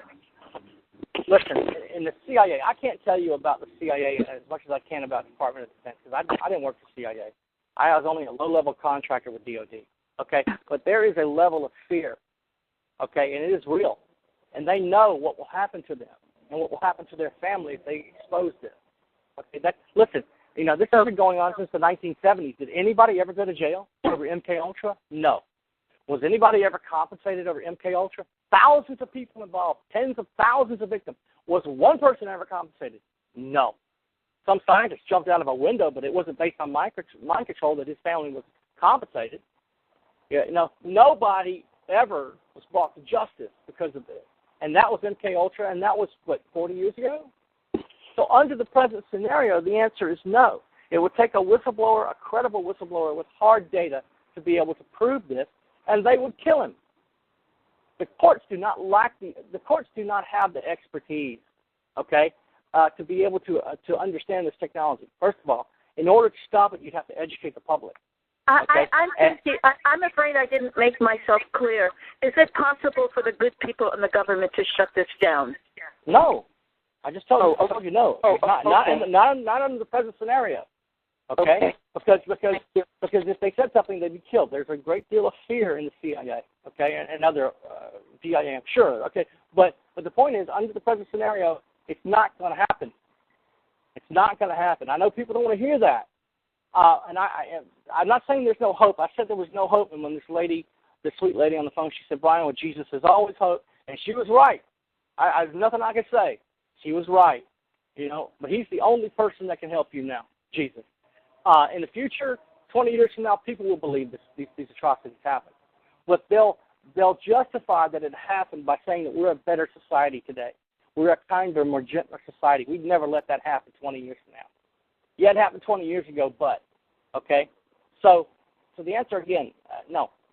Under the present scenario, it's not going to stop.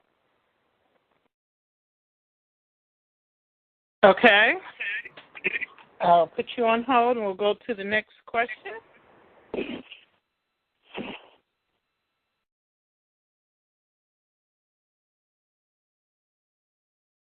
And you know, Bryan, I was thinking, imagine all the lawsuits the government would have. Well, you know, they got all these laws about phones, phones and all these other methods of communication, but there's very little real hard legislation passed to even deal with these atrocities. You know, the courts don't have the expertise, and the people involved in Congress, they don't have the expertise. They don't even know it's a black ops project. They don't even know that, you know, that how would they legislate about a program they have no idea exists? You know, listen, what they do is they engage in what's called disinformation and misinformation. Disinformation is lies. Misinformation is half-truth. You know, a lie is much easier to spot than a half-truth. Okay? But they also engage in blocking tactics. They also engage in misdirection tactics designed to prevent a credible discussion of the issues. So even if the public would have addressed the issue, okay, the government throws out all these, they just flood. That's why they hate the Internet so much. The Pentagon hates the Internet because they can't control it, because it's too decentralized.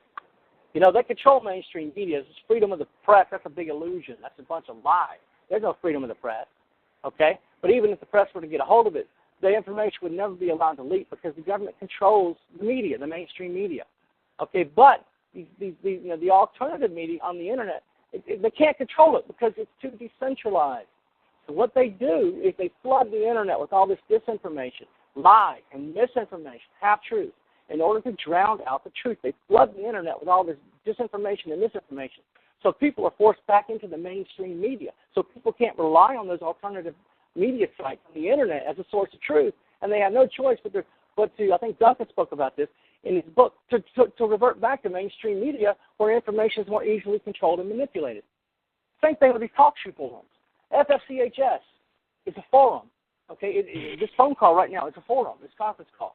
Okay, they heavily manipulate the forums. They target the forums heavily with misinformation and disinformation. Okay, because they know, and you'll see them constantly interrupting the speaker or blocking the speaker. That's just one tactic that's designed to prevent the listening audience from understanding what they hear.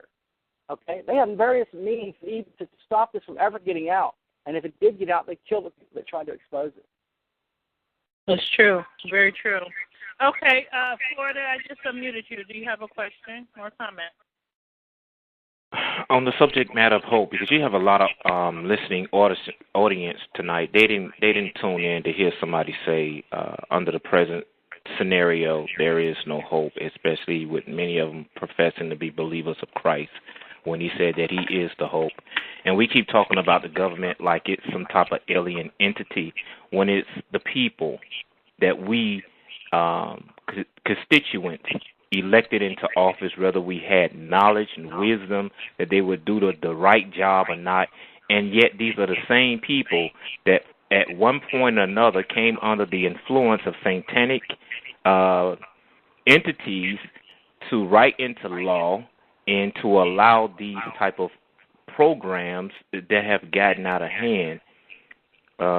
Is there, to give the listening audience a better sense of hope, is there some way to defeat the neural links to the main computer, since they're using our brain as a computer, like a Wi-Fi link, that they can begin to practice to use in their faith in Christ to bring down the system themselves individually, so that no one's life is put into peril by going to their leaders at this point, since we've heard the absolute truth that even they are afraid of this entity any longer with the wrong objectives? The answer to your question is yes. There are things that you can do to defeat the technology. There are 4 methods of shielding, okay? People talk about shielding a lot. Well, there are 4 main methods to shield from this technology. There are many methods to shield, but from this technology, there are 4 main methods. Passive shielding, mental shielding, chemical shielding, and what's called electronic jamming, okay? Of the 4, the only one that we know that would work for sure is electronic jamming, but it's not possible for targeted individuals to electronically jam these signals because the equipment alone, the hardware alone, would cost a fortune. And targeted individuals do not possess the skill and expertise to operate such hardware to begin with. This is the one, electronic jamming does work, but in order for a person to be able to jam the signal, they first would have to be able to isolate the signal. And this supercomputer, the R&M system, which is attacking you, is not just automated, it's also active and adaptive. So you're dealing with passive materials that you're trying to shield from an active system. You find out real quick that passive materials and passive shielding is useless against an active system.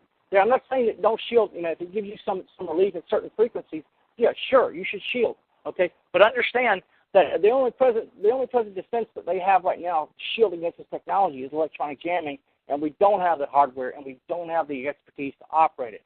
The other 3, passive shielding, works it's almost totally ineffective, but some people claim it does relieve their symptoms to some extent, and that's the use of passive materials like metal and Teflon and other materials to shield Faraday cages, etc. That's called passive shielding, and it does have a limited effect at certain frequencies. The problem is, as soon as you're able to, the system is active and adaptive, meaning it's going to vary immediately at speed of light. Whatever frequency you're able to shield from, it's just going to automatically, at speed of light, it's going to increase the phase, the frequency, and the amplitude of that stream, or it's going to decrease. It's going to continue the attack. The system is designed to be adaptive to whatever you do to try to counter it, okay? And again, it's using the hypergame theory mathematic model to force you into a series of counter moves. But understand, passive shielding is very limited. The second is mental shielding, and the 4th is chemical shielding. Chemical shielding does work to some extent when you're talking about, medicine to help you relax, such as Ativan and I don't know what all, Valium and all that. But understand that although there is some limited effect with those medications to help you, they're also highly addictive. And you can become in a much worse situation, especially when the technology is designed to amplify whatever destructive habit you have. They'll make a drug addict out of you real quick, okay, with this technology. The best method to shield against this technology is mental shielding. Of the 4, the electronic jamming will work, but we can't do it. So mental shielding is the best way to do that. And I've talked about a few of these. Multitasking is a form of mental shielding. Multitasking is where you think in multiple threads. You're constantly thinking and doing multiple things at one time, such as whistle while you work, dancing while listening to music, etc., or watching television and cooking at the same time. This is called multitasking, and what it does is it creates multiple threads of thought, so that the clone, the firewall, the hive mind team, they can't make sense of what they see on their screen. There's no single coherent pattern there. There's no single coherent thread of thought for them to integrate back into R&M data. It's called multitasking, and it's effective. It's very effective. So when you think, you're doing something, and you think that, they're reading your mind, and of course they are 24 hours a day. It's a supercomputer. Then if you start singing to yourself over and over while snapping your fingers, that's called multitasking. That's called doing more than one thing at one time, thinking in multiple threads of thought. You're not actually thinking in multiple threads. You're actually toggling back and forth. But it creates multiple patterns on their screen, which they can't make any sense of. Okay, in order for it's called integration completion. In order for the technology to work properly, in order for integration completion to be achieved, the R&M system has to be able to minimize all external interference. and without your response to their specific impulse injections, their memory effect, etc., then there's no way. The verification process breaks apart. There is no coherent pattern for them to establish and integrate back into RNN data. That's called multitasking, thinking in multiple threads of thought.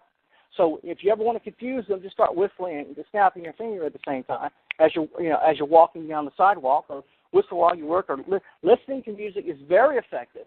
Listening to music is the best shield that I have discovered of all the things that I've learned. Listening to music, because listening to pleasing music, now it can't be elevator music. It has to be a dominant external stimulus. And what happens is when you use another dominant anything that the brain has a tendency to align itself with any type of dominant external stimulus. And the brain aligning itself with a dominant external stimulus is called brain entrainment. That's what they're doing to you. The supercomputer is constantly subliminally injecting with visuals, entrainments, etc., to entrain your brain constantly 24 hours a day. But when something else becomes the dominant external stimulus, such as watching a movie or listening to music, etc., then your brain is trained away from their system, and their technology is disrupted. The mind control fails. So you want to break brain entrainment, first of all, and one of the ways to do that is by creating a dominant external stimulus, and pleasing music is the most effective. It breaks brain entrainment. It also, listening to pleasing music also lights up the mind, just about every area of the mind, and it creates all this additional energy, this additional electromagnetic energy inside the neural pathways of the brain. So again, the mind control, the CIA, DIA hive mind team, the supercomputer, it can't make sense of what it sees on the screen. There's all this additional energy.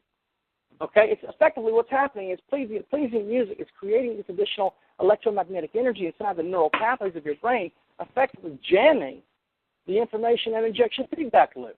Okay, so there's no way. I want to second something that the caller said. I want to agree with him that we should never send the message of no hope, because as Christians we believe that all things are possible because we know God is in control. And when we lose hope, then we stop. Let me just finish my thought, please. Because when we lose hope, we stop fighting, and that's just where they want us, in a very vulnerable position where we just go into survival mode. And we learn how to cope, but we don't fight. And I believe that we should fight this until the day we die. And so I know that God is in control of all things. So I want to agree with the caller that there is hope. And I want everybody to know that there is hope. I don't care about these supercomputers because they're not in control. God is in control. So and that's what the lady told me on the phone. She said, Bryan, there's always hope with Jesus. And like I said, she was right. But yeah, he's the only person that can help you. And if you don't know Jesus, I'm not here to bash you over the head with religion. I'm just saying you got bigger trouble than mind control. You don't know Jesus as Lord and Savior. But the guy was asking, and I'm sorry, I dropped my earphone, so I wasn't able to hear what you said. I didn't mean to interrupt you. The guy was saying, what else can be done? So you know that listening to music breaks brain entrainment, and that's a form of multitasking. Listening, doing multiple things at one time. Spontaneity. We were talking about that earlier. Renata, you remember we were talking about spontaneity earlier, weren't we? Did we talk about that? Okay. Yes, I think we did. I want to say, too, when you mentioned listening to music, I sing a lot. I listen to music through my earphones, and I sing a lot, and that really irritates the stalkers, number one. It really irritates them because I'm not paying attention to them. But it makes sense when you said if you make something else a more dominant factor, that it kind of disrupts. And I also want to throw in there meditation. Meditation has helped me tremendously. Yeah, and whatever helps is what you should do. I'm not saying that there's no hope. I'm saying that under the present scenario, the government's not going to help you. And basically the only help you can rely on is God. But spontaneity is another effective method to defeat their technology, to disrupt their technology. Remember, it's all about the establishing patterns. Patterns of your choice reference patterns of previous thought, during thought composition before you prepare to act. Well, they have to predict your choices. If the supercomputer can't predict your choices at speed of light, if it can't do that, then there's no way for them to verify their technology. So every day, although you don't know it, every day this computer is predicting your choices. Okay, it's doing it. It's all automated. Okay, so if you're spontaneous, say for example you decide to go to the grocery store, the supercomputer reads your mind, says he's headed to the store. Okay, so they're going to have people behind you. They're going to have people in front of you. They're going to have people waiting at the store entrance, and they're going to have people in the aisle where the peanut butter is, which is why you're going to get to the store to get peanut butter, all to verify that their technology is working properly. But if you're spontaneous, if you use spontaneity constantly every day of your life, okay, then you break the pattern because the prediction is broken. The pattern is broken. It doesn't matter that they know you're being spontaneous. They sit there, well, what they believe or their opinion is not what they're there for. They're there for the data. They're there for the hard research data. Okay, they're there to develop patterns. And when you do something, excuse me, Bryan. I'm going to tell Kimber, thank you. I'm going to put you on hold and take the next person. Thank you, Kimber. You're welcome. Okay. Bryan, what is the difference between, why is it that they choose to give some people the voices and some people the stalking? Why don't we all get everything? Bryan? Oh, did I lose him? Bryan, are you there? Did he get put on hold? Star 8 if you're on hold, Bryan. I think I lost him, you guys. Let me try to give him a call.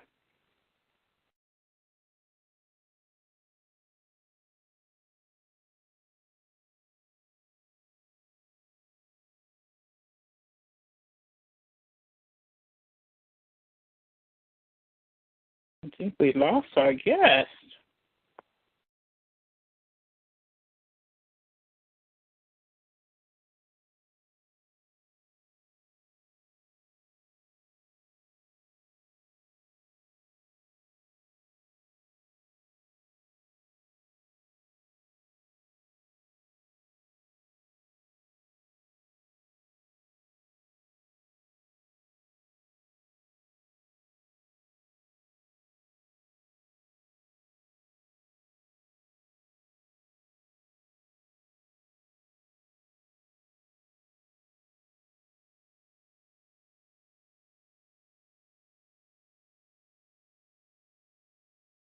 Okay, he's going to call back in. We got disconnected. Just give a moment here.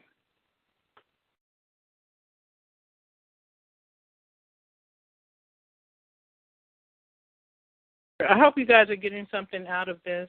I think it's very informative. Just waiting for him to call back in. And then we'll take a call from Vermont and then Arizona.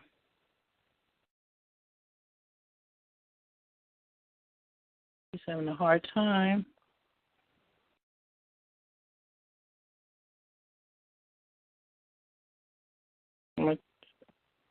Okay, he's here. Star 8, Bryan, so I can see you.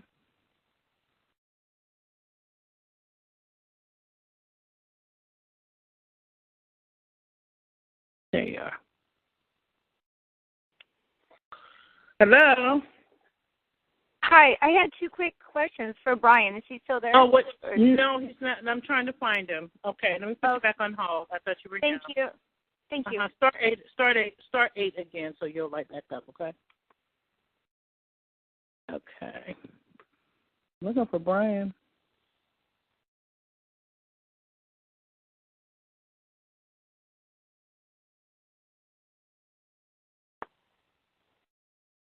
Hello.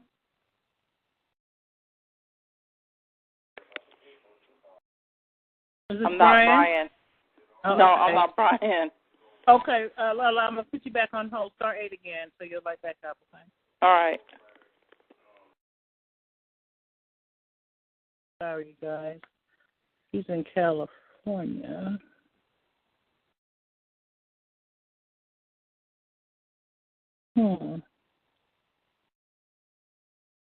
Okay, I'm going to try calling him again.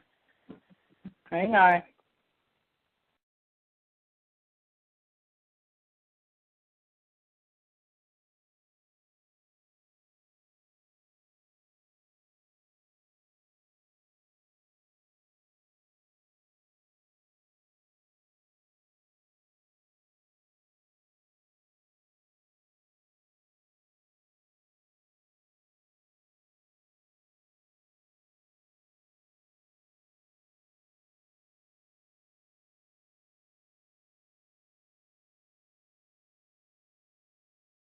Okay, someone told me he's at the bottom of the boards. Let me look again. Thank you for the person in the chat room who gave me that information. Let me look. Oh, okay. Bryan? Hi. Okay. Sorry, I had a hard time finding you. The call hung up. Sorry about that. I don't know what happened. No problem. And thank you, Writing the Wind, for letting me know that Bryan was on the call at the bottom. So, Bryan, we left off. I was asking a question. How do they base the decision on how to target a person? I do know that it goes off your reactions and all of their observations of you.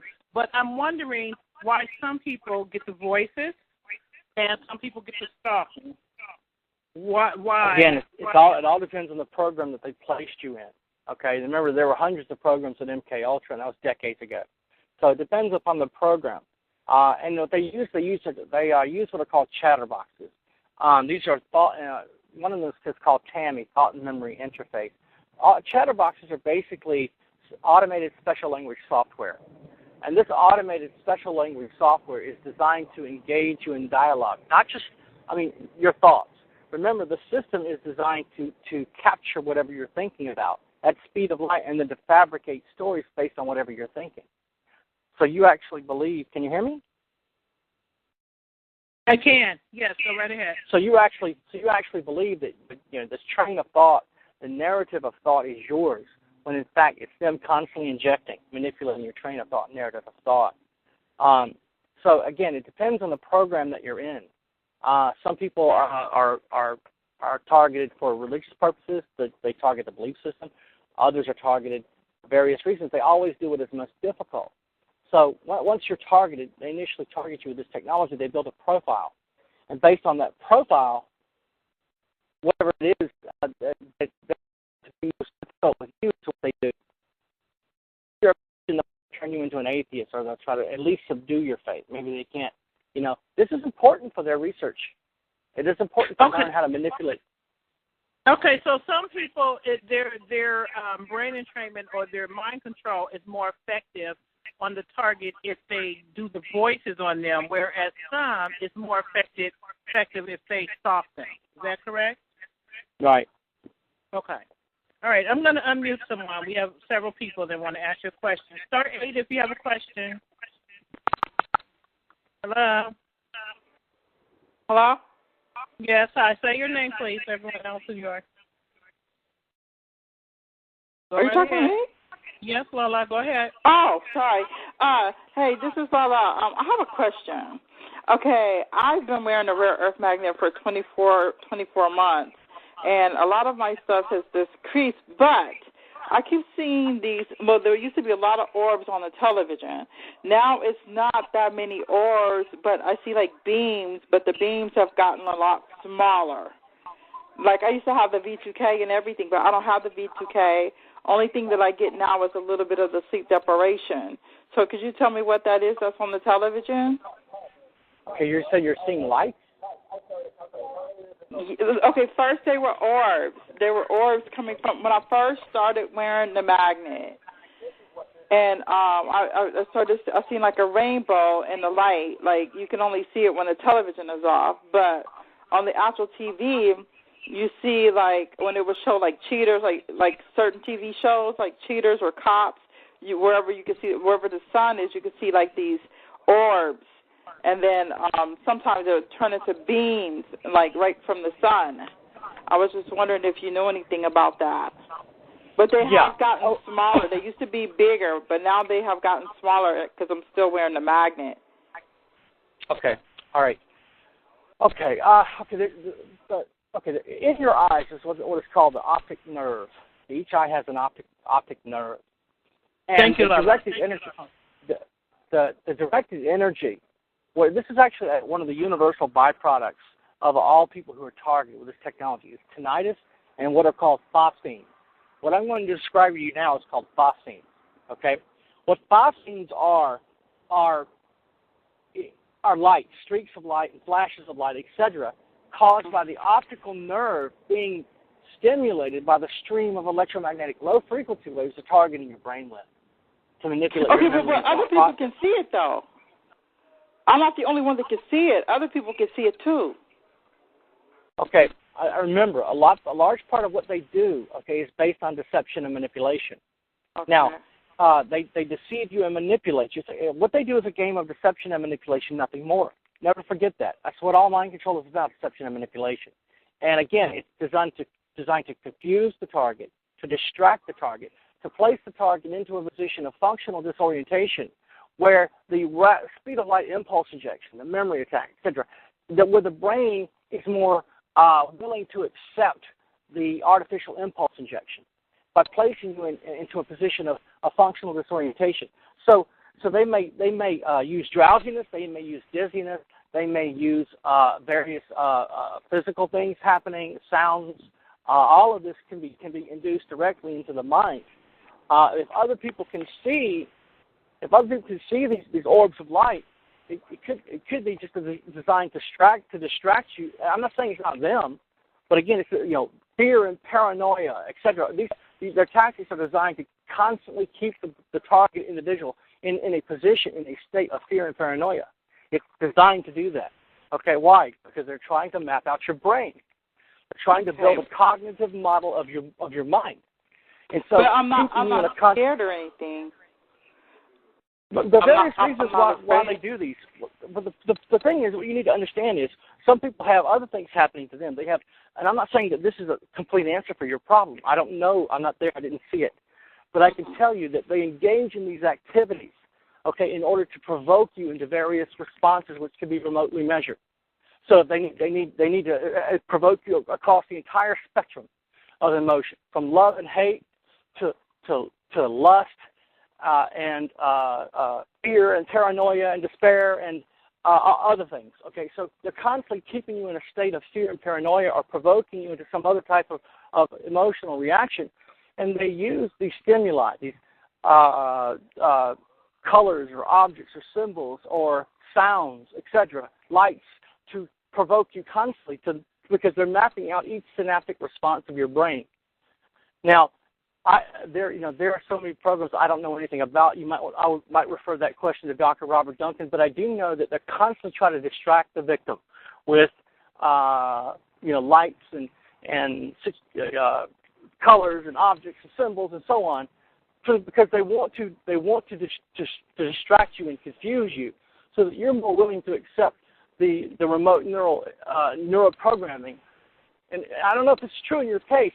I can't say for sure why they're doing it. A lot of times these orbs that they've used in the past, I heard one lady talking about it, that they were following her, that these lights were actually I had them do that too. I had them do that at first. Yeah. And I do know they have a technology where they use plasma orbs for tracking devices. But I can, the best I can tell you is that it's probably happening to you because they're trying to provoke you into responses. Okay. But they're not getting any response. They're not getting anything out of me. Only thing that they're doing to me now is just I get a little bit of the sleep deprivation. All the holograms and the V2K, I don't have any of that anymore.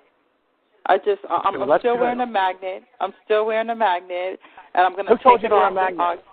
I prayed and Jesus I know this sounds funny, but I prayed and Jesus told me to wear it. Okay. Oh my gosh. Okay, listen to me. Okay.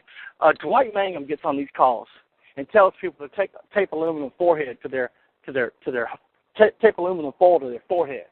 Okay, and wear magnets in their socks. Okay, all that's not helping you one bit. All it does is discredit you, even by listening to such nonsense. Okay, by having a magnet next to you, it's not going to help you. Even if you were able to build a magnetic shield, it would still have to first be chaotic. In order for holding a magnet, sleeping with a magnet in your sock or next to your head at night is not going to help you to stop anything. Don't listen to Dwight Mangum and the other people that tell you No, I'm not listening to Dwight. I'm not. I don't even know Dwight. I'm telling you, I was really getting tortured, and my stuff is really leaving. Like, for real. I would tell you, Bryan, because I know Lala used to get multiple voices at one time in her head. And 7 different people in her head for voices. And she started wearing the rare earth magnets, and she's been doing it for almost 2 years, and she no longer gets the voices. So she has seen results from the... Well, the results the results have nothing to do with rare earth magnets. I promise you. Now, it may be that they want you to correlate those results with the fact that you wear rare earth magnets. They do that. Okay. Again, it's designed to distract you, confuse you, and discredit you, etc. Okay. But you're not no longer getting V2K because you got a rare earth magnet around your neck. It's just not happening. I promise you. Okay. It's not happening. So the magnet it's not responsible for doing anything. Now, if you were able to build a magnetic shield, and you were able to create a magnetic shield that was chaotic, but again, it comes closed with chaotic, and I'd have to refer you to Dr. Robert Duncan for that. I just don't know that there's any way to do that. It would help. But for example, let me thanks, Lala. We're going to take the next. There's other people waiting. Thank you, Lala. All right. Okay, yeah, so I want to ask you a question, Bryan. So are you saying that these hive mind teams, in Lala's case, where she definitely sees a difference since she's been wearing the magnet, so are you saying that they decided to stop voices for her, or? Well, I mean, everything, for them, it's all about the technology. They don't care about magnets or anything else. They care about their technology. So everything's designed to confuse and distract the targeted individual. For example, every time they introduce a stimulus, they'll also introduce some type of situational scenario to back up that stimulus so that the targeted individual, the mind control victim, believes that this is happening. For example, they'll be attacked every time the neighbor comes home. And so the targeted individual, the mind control victim, will begin to correlate the pain and the symptoms that they're suffering with the fact that their neighbor just drove up in the driveway, and it happens every day, and therefore my neighbor's attacking me. This is just an example. Okay, it's called indirection. Okay, it's an example of what can they do. What can they do to distract and confuse the mind control victim? It's all about research for them, training, research, and development. Okay, so it's not just magnets. Okay, it's anything. Because they want to see what you can maintain as truth. But I'm just trying to figure out in her case, so would that mean that they turned the frequencies down on her because she absolutely does not get the voices anymore? So did they turn down the frequencies down or what? Exactly. For whatever reason, they chose to target her in a different method. But again, I mean, whether it's magnets or peanut butter, they don't care. What they care about is their technology. It's designed to see how they can distract and confuse and manipulate the belief system of the mind control victim. What can they maintain as truth? If you think sticking your head in the sand is going to protect you, they'll have you sticking your head in the sand. If you think wrapping your head in aluminum foil will protect you, then they will structure their attacks in a way that you don't suffer pain when you've got your head wrapped in aluminum foil. Aluminum foil is not doing anything. It's just that they're using it to manipulate your belief system. Okay, so the technology is designed to destroy the credibility of another person by having them engage in activities which seem to the casual observer to be just absolutely ludicrous, or the person who's casually listening to the conversation. It just seems like at the end of the day that the person is discredited because they were manipulated into believing this way. So this is just one. Right. Okay. All right, I want to tell this lady right now. That V2K is not stopping because she's got a rare earth magnet around her neck. It's not happening. I promise you that. I promise you. I'm glad that you're not having the attacks anymore. It's not because you're wearing a rare earth magnet around your neck. But what was I thinking? Superconductor materials should block the signal. We were talking about shielding earlier. Superconductor materials would block the signal. Oh, I'm walking in front of us. I'm at a train station. And so that might help, but not a magnet. Okay, not a magnet. Okay, so. Okay. Just want to say so that. We're gonna take another question. Deception and manipulation. That's what this technology is designed for. Hello, Vermont. Say your name, please. Oh, you unmuted me again, but I've already asked my question. Okay. Do you have another question or no? No, I didn't. Star 8. Thank you. Okay. All righty. Let's see here. Star 8 if you have a question or a comment. Hello? Hello, Virginia. Hi, this is Wanda. Wanda. I am another person who's very much helped by magnets. I wear a knee brace with magnets on it. When I take it off, the chip in my knee starts acting up. When I have it on, I'm covered. It works just fine. I also, and actually I don't feel any, I'm not hit in my knee. And also, there's no pain, there's no sensation of anything when I have the magnets on my knee. In addition, I also have one for my head because I have a chip in my head. And when I wake up without sleeping near that magnet, I wake up with a headache and a stiff neck. If I sleep with it, I don't have that headache. Now, let me just follow and say that if the computer is trying to make me believe that the magnets work, then in fact it's really the computer that's making things work, it's to say that then I believe that I'm not targeted and there's nothing going on in my body and there's nothing they can do to me. Then does the computer make the adjustment to leave me alone? Right. It's a computer. Now listen. What can I believe? What can I decide to purchase or activate in my life as a protection? And then the computer is going to say, okay, we want her to believe that this works.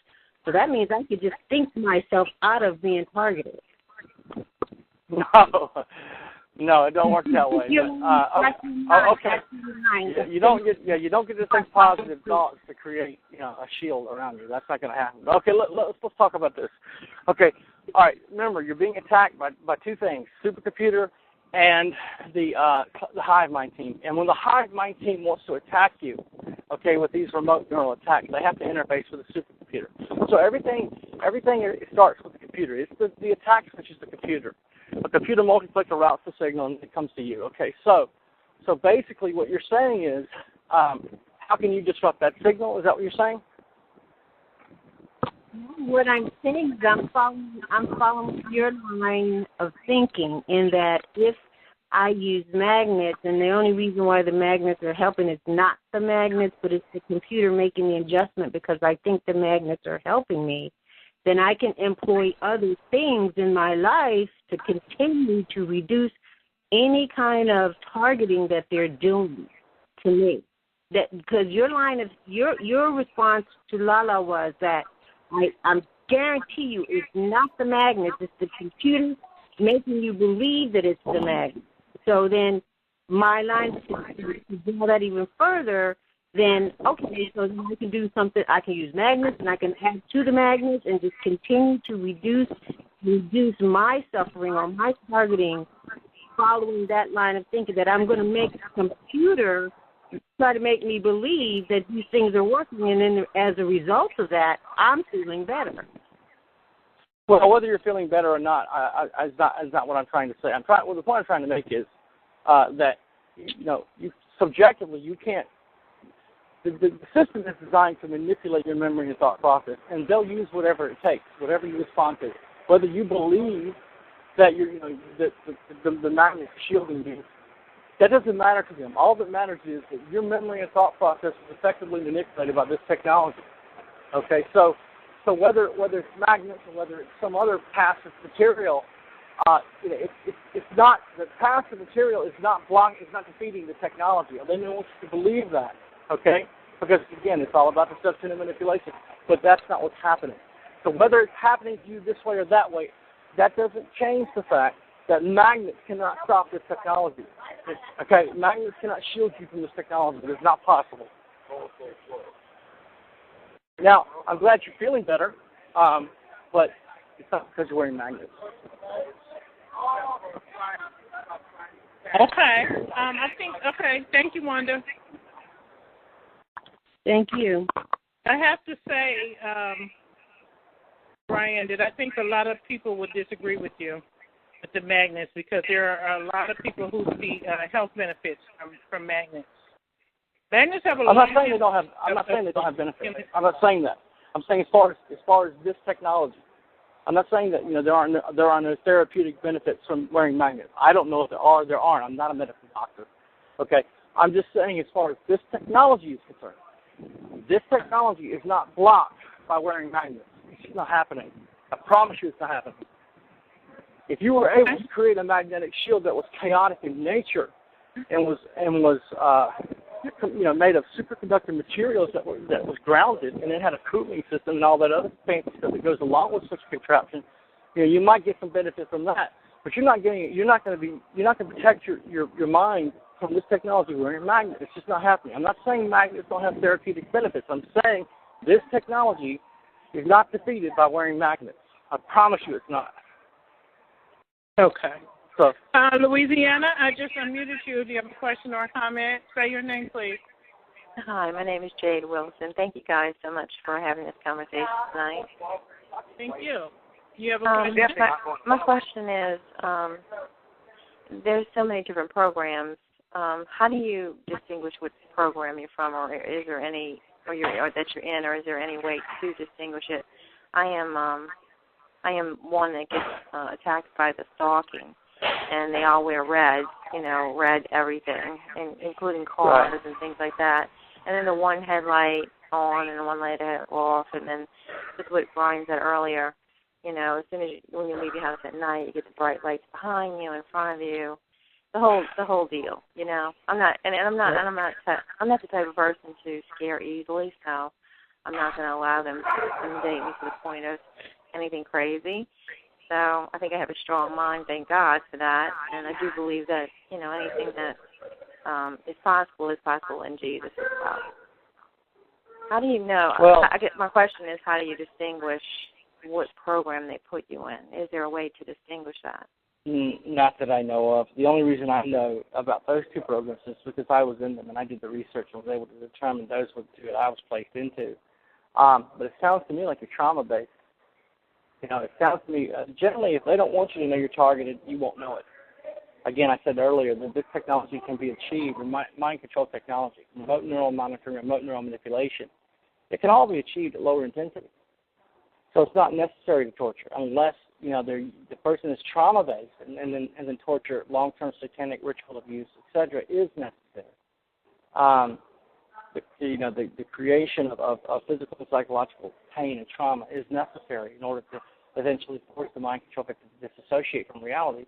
But what you're saying sounds to me like you're trauma-based. Like, so what program you're in, I can't tell you, but I can say that from what you said, it sounds to me like they're trying to sensitize you to certain stimuli. When I say they have definitely sensitized me to red. I'm trying to unsensitize myself, which I'm doing very well at. But I do feel and know that it is definitely a demonic force. Right. I can almost see the evil in certain people's eyes. It's just the craziest thing. And sometimes some of these people, I don't even know if they realize what they're doing. They're remotely maybe being told to go wear red and walk outside. I mean, I even feel like my neighbors do the same thing. Well, let me, if I can just interject for one quick second, Jay brought up a good point where she said she's working on desensitizing herself. Are there any desensitizing techniques that you can share with us, Bryan, for the people who get the stalking? Is there any way we can desensitize ourselves to this? Yes, or depattern, you mean. One of the things that you can do to depattern their technology is to listen to pleasing music, or to engage in recreational activities, things that become the dominant external stimulus, and break brain entrainment with their system. Because in order for you to depattern their neuroprogramming, you have to have some idea of what it is they're doing to you. A lot of the times, the neuroprogramming is subliminal in nature. You'll have dream modulation, etc. But once you see a pattern of, like, for example, they're targeting my faith and belief system, and constantly engaging, I was able to determine this by looking for patterns of their activities, having people constantly talking about God and religion and Jesus and the church. And I was able to draw patterns of it, and I was able to determine that that's what's happening. So first of all, you need to identify, exactly how you're being attacked. What is the pattern that's developing with regard to, your lifestyle, your any destructive habits you may have, your social economic background. What is it that has been disrupted by this technology? What area of your life has been disrupted the most? And do you see a pattern there? Once you begin to notice a pattern, then you can tell how they're attacking you. And then you need to, in order to de-pattern the neuroprogramming, one of the things that I do that's been helpful for me is to listen to Christian music. Because their neuroprogramming involves satanic ritual abuse. And it may not always be Satan, but it will be satanically horrific, okay? And a lot of that is the subliminal level. And so because Christianity de-patterns satanic ritual abuse, it's been very helpful for me. But another thing you can do is first, of course, you need to break brain entrainment with their system. And the way you do that is by creating a dominant external stimulus. So find something that it becomes a dominant external stimulus for you, whether it's singing and dancing, writing, whether it's working out at the gym, listening to pleasing music, etc. These external activities help to break brain entrainment, if only temporarily.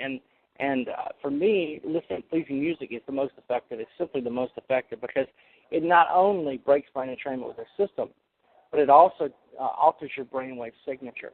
It alters your brainwave pattern. And that makes it very difficult. It jostles, Dr. Robert Duncan said, I can't remember what he said. Anyway, the system is designed to monitor your emotional state. And, anything that helps to alter their ability to manipulate your emotional state is helpful. And but I can't tell you exactly what it is you should do because I don't know how you're being targeted. Well, and the weird thing about this, too, and I totally agree with everything that you just said because I've been using a lot of the same things that you just recommended. But, when I first started noticing this, I think back and realized that this has happened to me a long time in different ways, but now they've used the color, to bring my attention to it. But can I ask you a question? Was red your favorite color at one time? Did you ever like red or anything? No, the weird thing is I bought a new red car in August, and ever since I bought the car, which is not the normal color I would normally buy, it's just something that they did just to kind of, make me see it. But it's so strange. It's almost as if they have a movie studio close by where they have all these recreational vehicles and people and actors just ready to just say, okay, go down this street, go down that street. It's almost like they have walkie-talkies to do this kind of thing. She was getting ready to leave, or she started her car, or whatever. But let me tell you a little bit about the Christian thing. I'm definitely a baptized Christian, and I'm a Christian woman. I'm naturally a sinner. I'm not perfect, but from a Christian standpoint, I was approached by someone that I did not realize was a psychic. And I guess this was something on purpose that targeted me too as well. And this happened years ago. Can I go up? I didn't realize. Okay. I didn't realize this woman was a psychic. She claimed to be a prophet of God, and she started telling me, about people in my family that were deceased. And then right then I realized I asked her to stop. And before I knew it, she had already said enough. And I kind of feel like I was cursed in a way from that. And it's led to more things. So this is definitely a demonic, satanic attack on all of us. It's the main core of this, and it is designed to drive you crazy or make you look insane to everyone else. Which, so I actually deem myself very intelligent, and I wonder if that's one of the reasons why, that I was chosen is because I believe I have high intelligence, not just mentally, but street smarts. So I want the cookie to crack. Well, okay. Again, you were chosen because you fell into one of those 4 categories. That's why you were chosen. I'm chosen because why? I'm sorry. Judicial target, extrajudicial target, target of opportunity, or lucrative target. That's why you were chosen. You fell into one of those 4 categories. And it sounds like to me what they're doing is they're running you through some type of verification routine. Constantly running you through a verification. That's it could be. I'm an activist for the right things that in the community and stuff.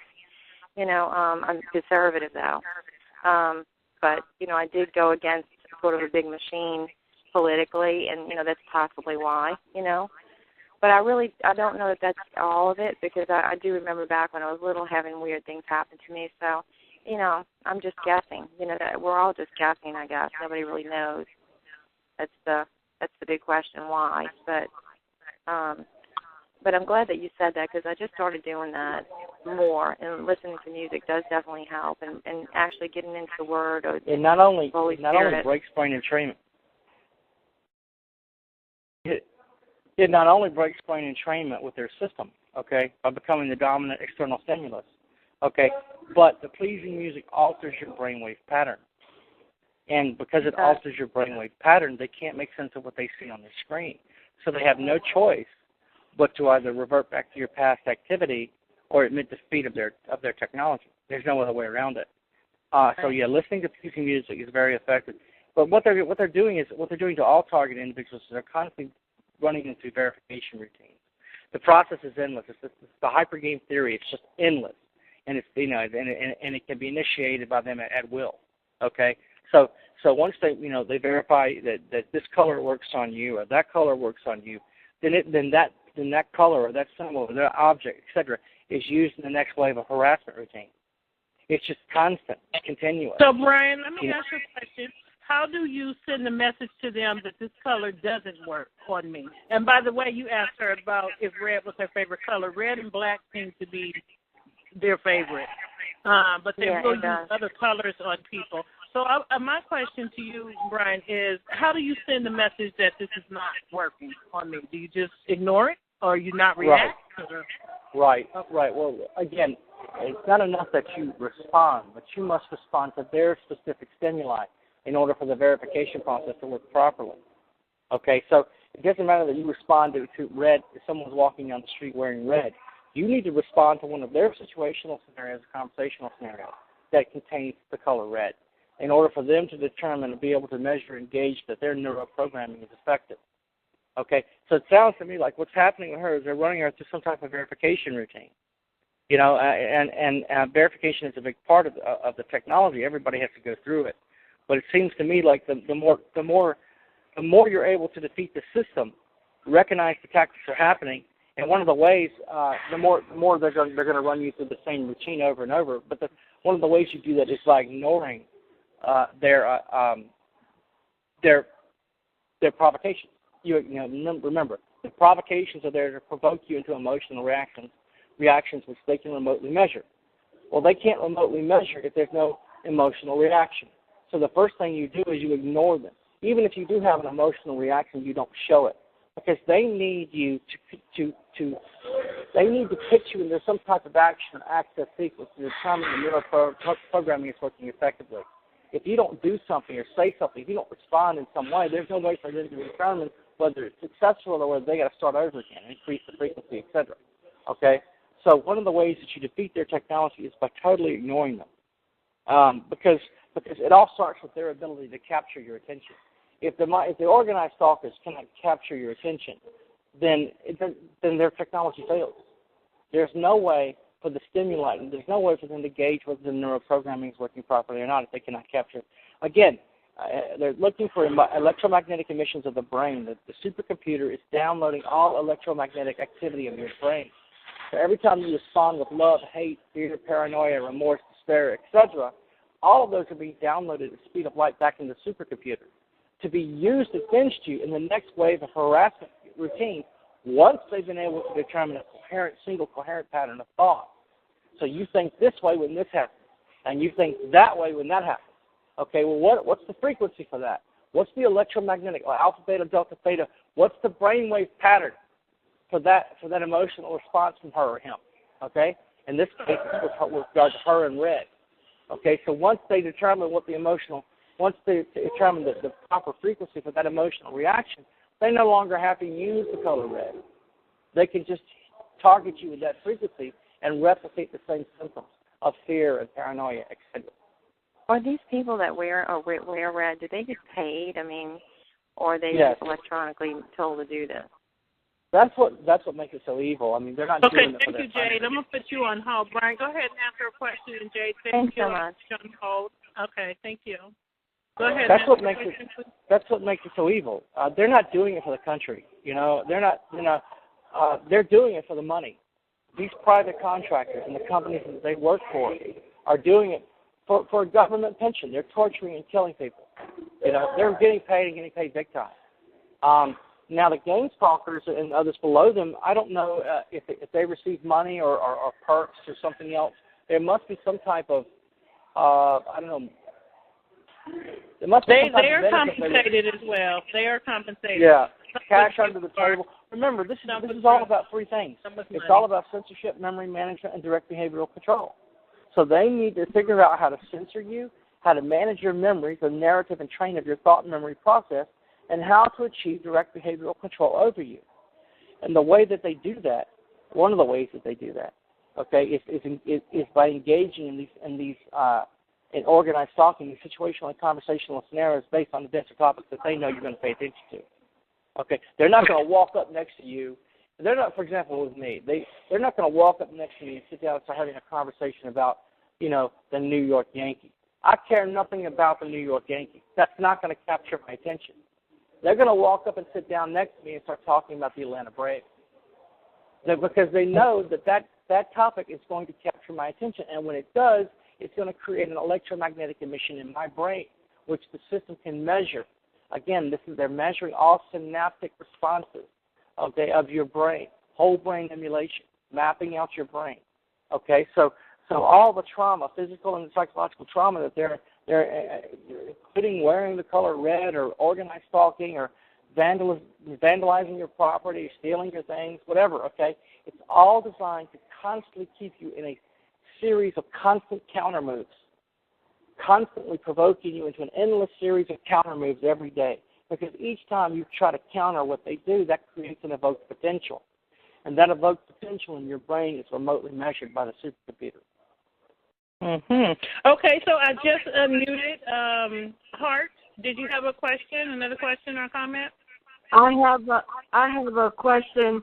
I want to give him just a brief scenario of this, and then I have a question. Bryan, did you come out of the defense industry? I was in the Department of Defense. I was a low-level security contractor for Department of Defense. That was it. Okay. I came out of the defense industry, the largest defense contractor in the world, Lockheed Martin. My husband was also an aeronautical engineer. Here's what happened, and then I'm going to ask you the question. They targeted my husband first. They murdered him. They knew we had $1 million in insurance. They took all the money, vandalized all of the assets that the money they didn't take bought, and basically rendered me in a constant state of anxiety. I was never fearful. I was just always mad, angry, and upset. And then they put the deception in there, playing on my psychology, knowing that I would automatically think the prosecutor was racist because my husband was a black man, and that's why they didn't act on pursuing the person who killed him and giving justice. So in other words, it was all these false flags thrown up, and I knew nothing until just about a year ago I found out about the program and I was targeted. Okay, so what they've used now is this constant desire, strong desire, because I had such a strong marriage and a good life, this strong desire to have a husband again.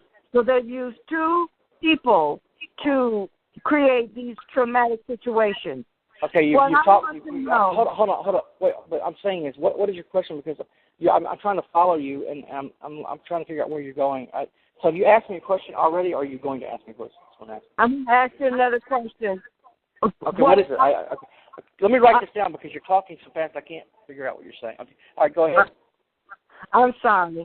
What I want to ask you is, have you seen a pattern of people that they select in the defense industry that they play a part in it? Yes. Okay. All right. Everybody's situation is different. So, everybody's pain threshold is different. Everybody's life is different. People are so different in their socio-economic, the way they live, they conduct their lives. That everyone's situation is different. The program that they're placed into is tailor-made for them. So they would engage in events incidents that would create trauma for you might not create trauma for someone else. Okay, so the fact that they hurt your family and the fact that they targeted your finances, these are all common steps that they do with the mind control victim to slowly break them down. Remember, the ultimate goal of mind control is to reconfigure your memory and thought process, to rewire the way you think, okay? And in order to do that using trauma, they have to constantly create never-ending scenarios where the person is in a constant state of fear and paranoia, and using electromagnetic energy to amplify that state, because they're more likely to respond to the stimuli that they're using in order to effectively measure the neuroprogramming. So, what might be traumatic for you might not be traumatic for me, and what might be traumatic for me might not be traumatic for you. The point is this: you're using trauma to map out your sensory and neural pathways. When I say sensory pathways, I mean the sensory pathways of your central nervous system. So headaches and nausea and burning and itching of the skin, etc. Those are the sensory pathways of your central nervous system. That's what they're mapping out. The psychological trauma is done to target the will, intellect, and emotion.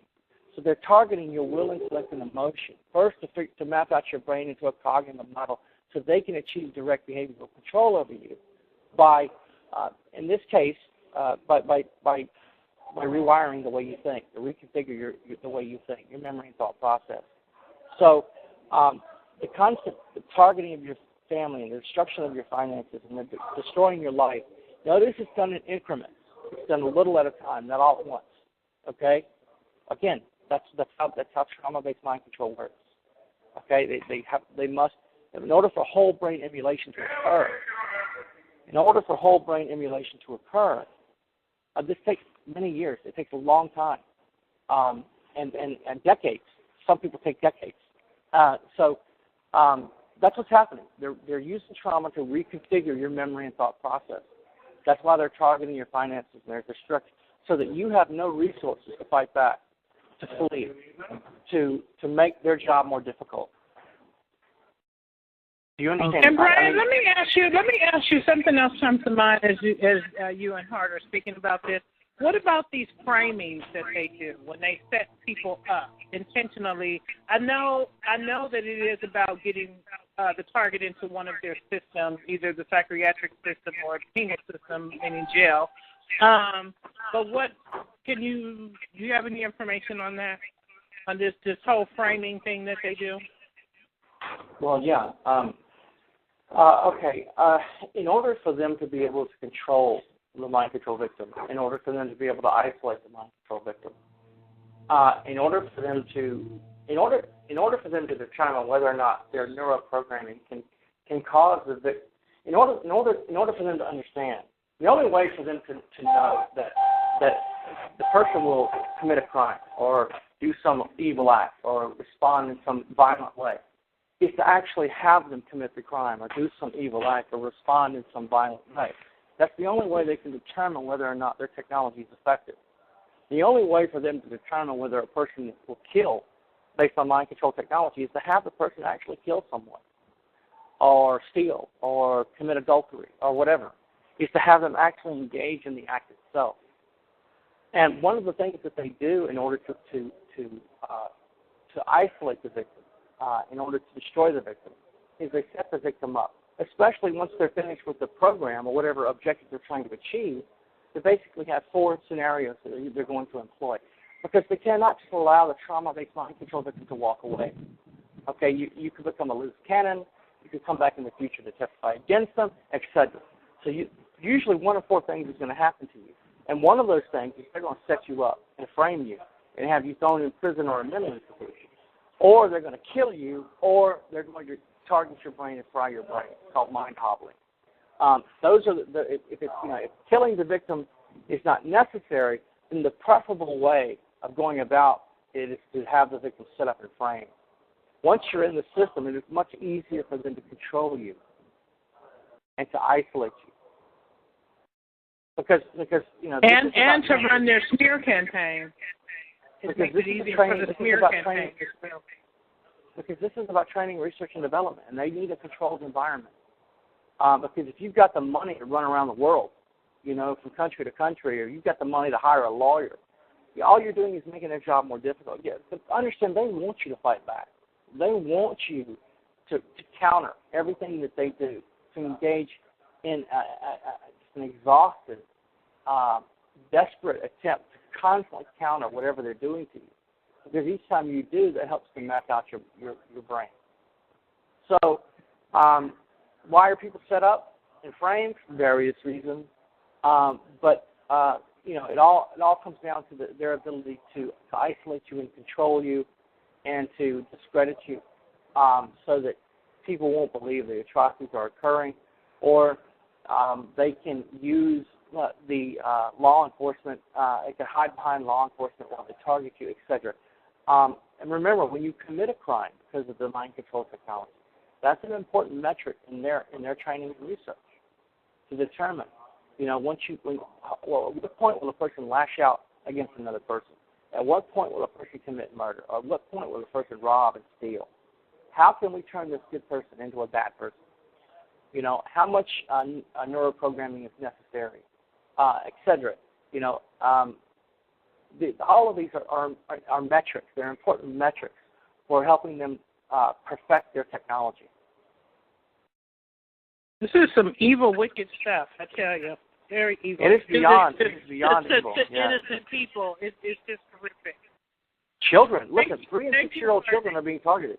3 to 6-year-old babies are being targeted, and a large portion of them actually, not just a few. Okay, because remember, your core personality is pretty much set somewhere between 6 and 7. Okay, so they want to get to the child before the core personality is set, because if they can inflict extreme trauma on that child before their core personality is set, then it's more easier to get them to disassociate from reality in the future. So they'll walk up, and when you speak about the children, can you talk about how the school system is used to indoctrinate the children into programs like this? Because children are mind controlled now from a very young age.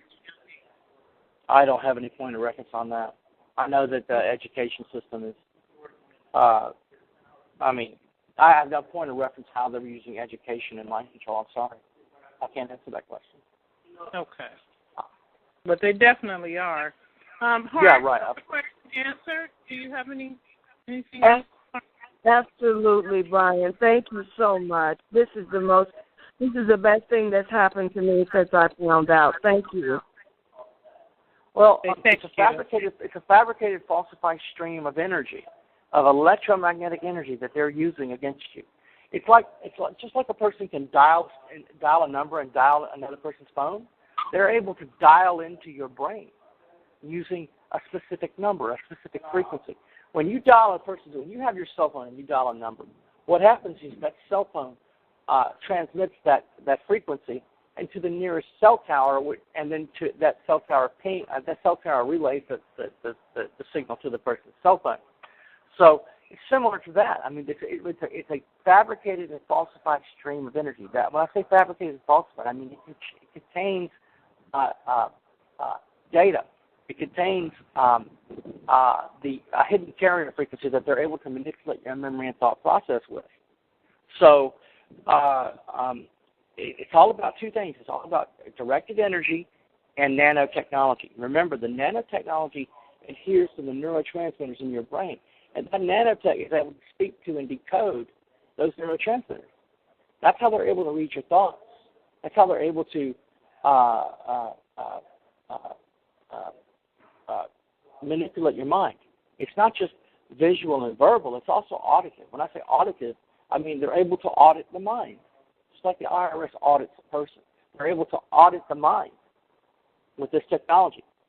So it's all about streams of electromagnetic energies. People say that it's a beam. They hit me with a beam.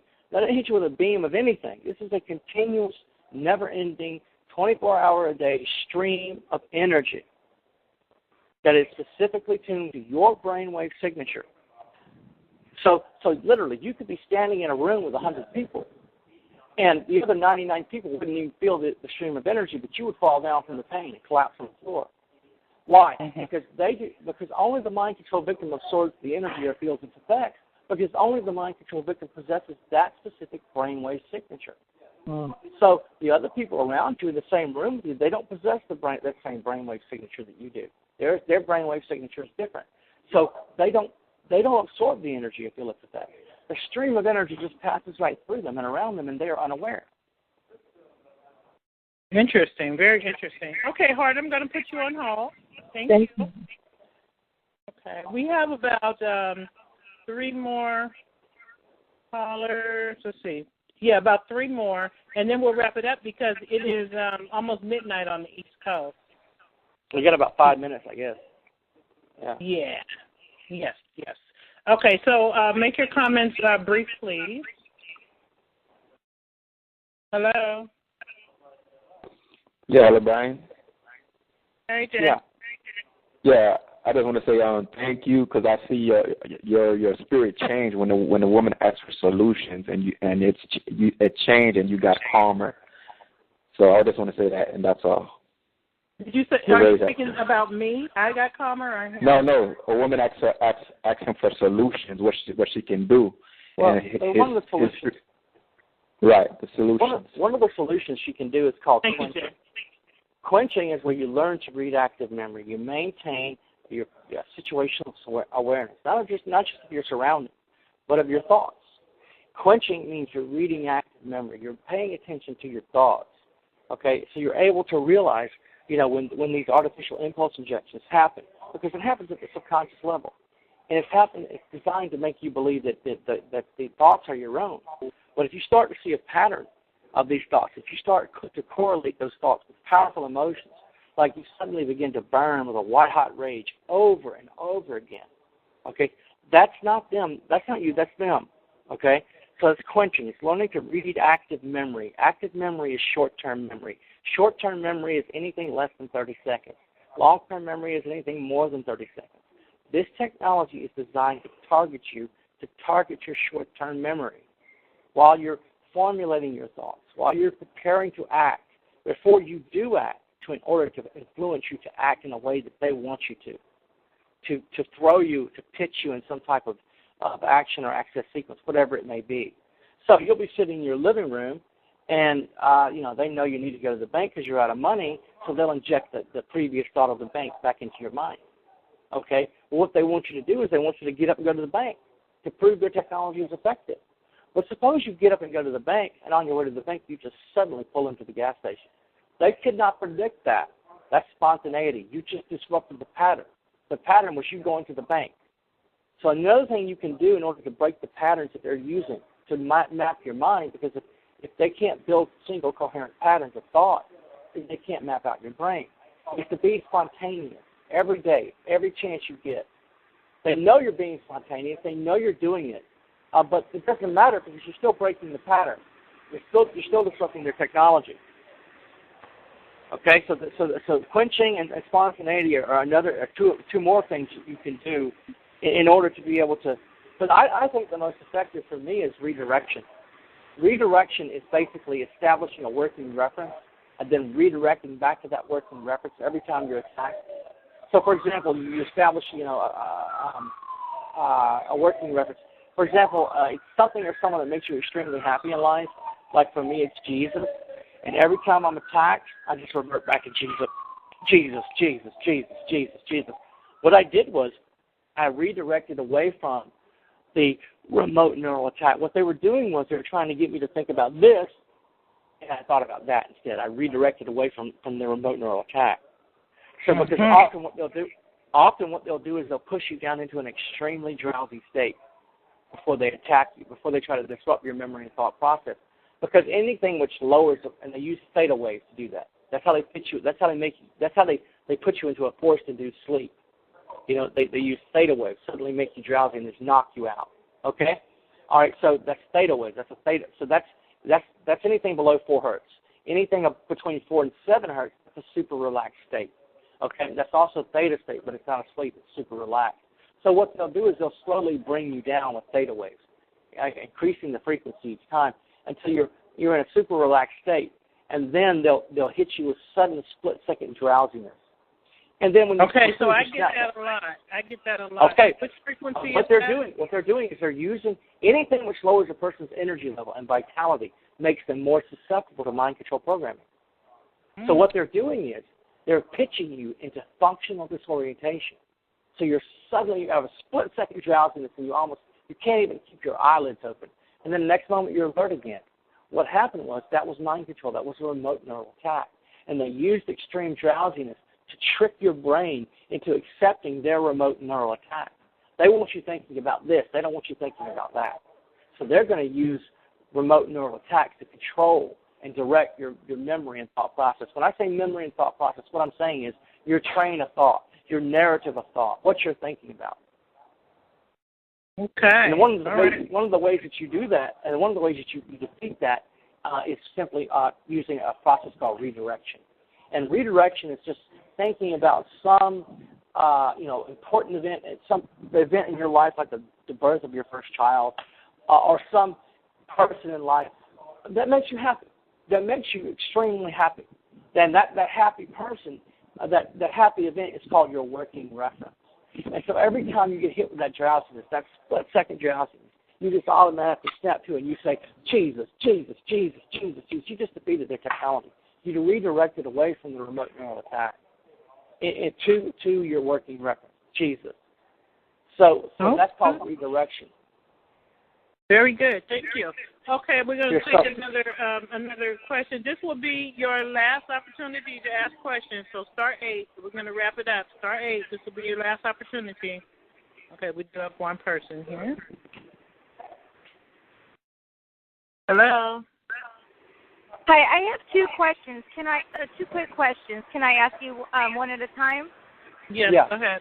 Okay, my first question. For those of us who are extremely targeted in like the worst program and 100% isolated from family, friends, set up with fake relationships, is there any chance or is there any hope for us to ever be able to have a normal relationship of any sort with anybody without interference from these people? Yes. First of all, you need Jesus. And if you don't know Jesus, you got bigger trouble than mind control. Secondly, after you know Jesus, you can begin to find people who think the way you do about Jesus. Okay, find people that have the same habits and the same likes and the same hobbies that you have. Okay, and then you begin to what you need to do before you can tell them about it, you must first educate them. You can't walk up and say, I'm hearing voices. They'll think you're crazy as hell. You can't tell them that these remote neural attacks. You can't tell them that I'm being stalked by hundreds of people. They'll think you lost your mind. So what you do is you educate them first. First of all, you say, hey, did you read the article about organized stalking? Did you read that article about mind control? And then you start showing them the articles, and you start educating them, slowly educating the person, okay, until they come to a position where they think that they accepted it, not that you make them accept it, but they believe it on their own. They become educated to the point that you can now bring up what's happening to you, and they won't look at you like you're crazy. So first, I think I stated my question wrong. I'm in whatever type of program where it seems like they will not allow me to have friends, and they will turn people against me and have me 100% isolated. So given that, I mean, with what they do you think there's any chance I can ever have a relationship that they will not interfere with? It would like either turn them into a target as well for hanging out with me, or turn them against me? Is there any chance I can have a possible any kind of relationship, friendship, whatever, without them interfering in some way? Is there any hope for that? That's what I was trying to tell you. The person must listen. They don't understand biocommunications technology. They don't understand remote neural monitoring, remote neural manipulation. All of this is just it's called the Occam laser principle. the more complicated the truth, the less the likelihood of belief by the ordinary person. So what you have to do is you have to educate them first. If you're interested in somebody, you're interested in a relationship with a person, you must first make sure that person is there's no such thing as a fun date. There's no such thing as a fun moment in life. Life is very short and very dangerous and very real, especially if you're a targeted individual. Okay? So you find people, first of all, that share the same hobbies and likes that you have, and then once you find those people, you begin to educate them. You don't tell them that you're a targeted individual. Okay? You just educate them. Hey, did you read about this? Did you hear about that? And once you come to a position where you think that they start to believe that this is possible, then you begin to reveal what's happening in your life, okay, to them. Before you can do that, you must educate them, because most people know nothing about this technology. Thank you. And my second question, if we were to constantly defeat the system by doing all the things you mentioned, if we were to constantly, persistently do that, is there any chance that we could be untargeted by defeating the system for a continuous length of time? Can we possibly be untargeted? The answer is, I don't know what the criteria is for the people that they stop targeting and the people that continue targeting. But my understanding is this is lifelong. This is long-term research, and the people that that become a liability to them, they have ways of getting rid of them. Okay, but the problem is this: you have to fight the technology every day to survive. They're going to create chaos in your life. They're going to create trauma in your life in order to constantly provoke you into emotional responses they can remotely measure. So no matter what you do, they're going to use what's called the hypergame theory against you. They're going to base their next move on your last move. They're going to base their next response on your last response. In other words, this hypergame is a game that never ends because there's always the next move. Therefore, there's always a higher optimum. So the game goes on forever. So the thing that you have to realize in order to defeat that, you have to either never play the game to begin with, which that's not always an option. Okay, sometimes you have to play or perish. Or secondly, you have to place the hive mind teams, the CIA hive mind teams, in a position where they can no longer better their position against you. Okay, and the way you do that, for example, this one lady was telling me that they were using her past against her constantly. Apparently, she'd had some tragic event in her past, or she had done something bad, and they were constantly using her past to bring shame and despair and humiliation and remorse, all of which is trauma, that's psychological trauma, to map out the neural pathways of her brain. Well, I told her, I said, you need to place the CIA and DIA hive mind teams into a position where they can no longer better their position against you. And she said, how? And I said, the next time they remind you about your past, you remind them about their future. Okay? So what you do is, in order to try and achieve some degree of normalcy in your life, you must first redirect, establish a working reference, someone or something that makes you really happy in life, and then redirect back to that working reference every day when you're attacked. This, whether you realize it or not, you're being attacked hundreds of times a day.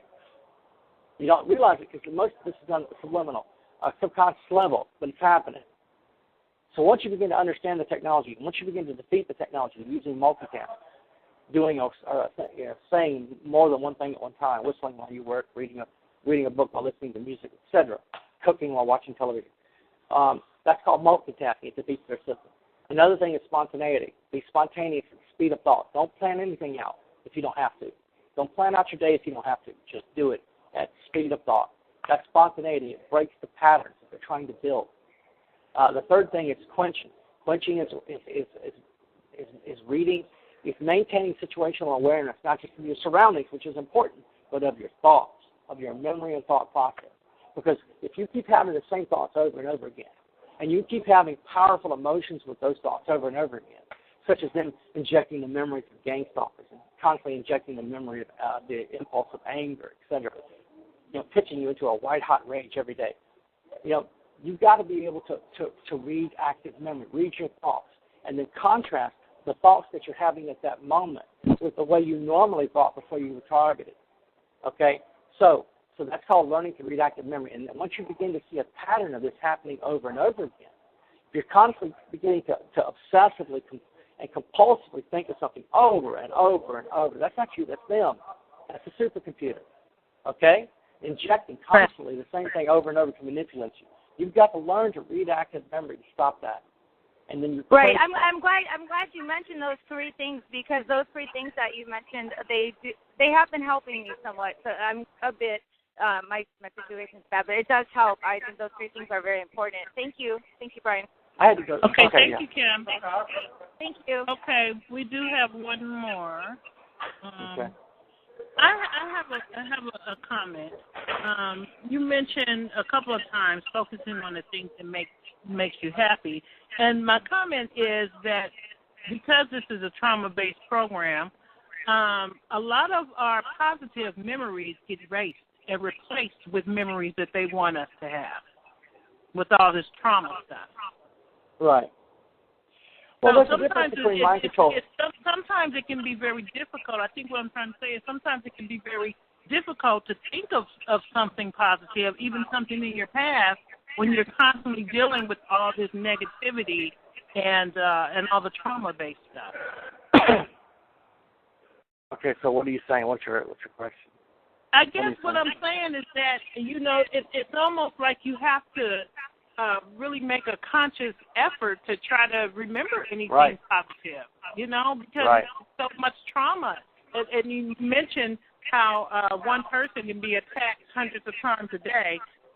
They are. And not know it. Well, I do know it. Yeah. I do know it. I know for me it is hundreds of times a day, and it is so much trauma, and that's why I'm feeling physical medical effects because of all this trauma now. But I guess I'm just saying that we almost have to write down the positive things that happen so that we can remember them. Well, again, there's a difference between mind control and brainwashing. People don't know that. People confuse the two often. Brainwashing is the erasure of memory. And they can erase your memories by amplifying the acetylcholine levels in your brain. By increasing the acetylcholine levels, by amplifying the amount of acetylcholine in your brain, they can cause you to forget things. It's called brainwashing. It's memory erasure. So brainwashing and mind control are two different things. Mind control is controlling your memory and thought process. Brainwashing is actually erasing memory and thought process. So and do they do the brainwashing as well, Bryan? Yeah. Absolutely. Especially if they're trying to subdue the state. Yeah.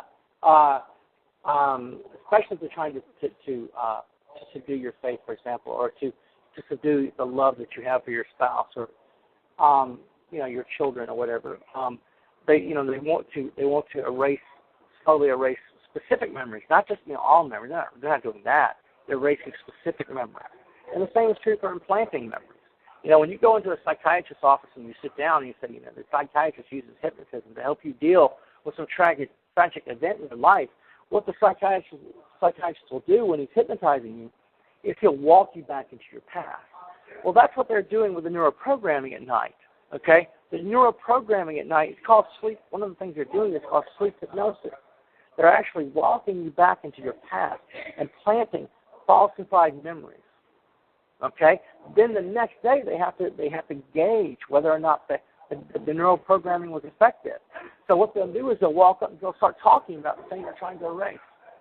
Some tragic, some happy event in your childhood, like when you were 7, you got a bicycle. Well, they're trying to erase that, so they'll walk up next to you during the day and they'll start talking about their red bicycle. When I was 7 years old, I had a red bicycle. Well, they want to see if you're going to respond to that, if the technology of neuroprogramming is effective, the brainwashing is effective, etc. Okay? It's the same is true for whatever they're trying to achieve.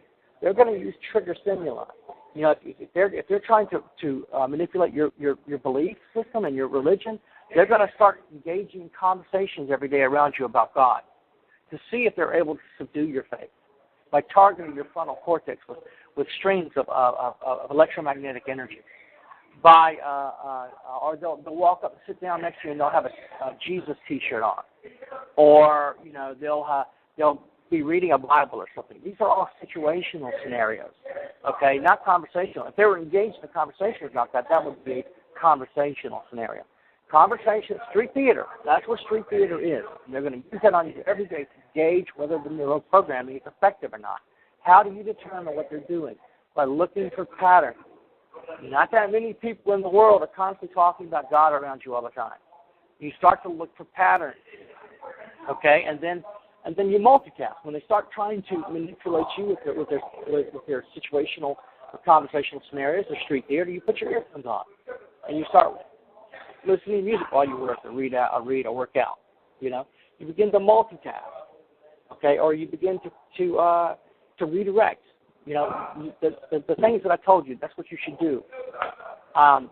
But the neuroprogramming, the street theater will always contain events or topics they're using in the neuroprogramming. So they have to gauge and measure whether it's effective. So they're not going to sit down and start talking about the psychiatry in China. They're going to sit down and start talking about whatever it is they're trying to program your brain at night to do. When are people most vulnerable? When are armies most vulnerable? When are animals most vulnerable? They're most vulnerable when they're sleeping. That's when they attack you with neuroprogramming, when you're sleeping.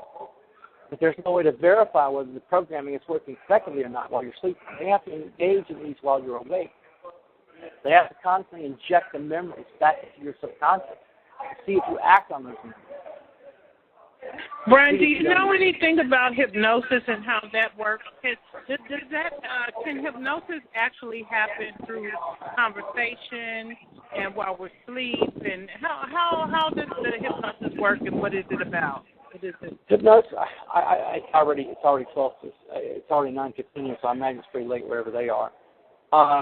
Hypnosis is done by tying a person to a stimuli and hold on just a second. What?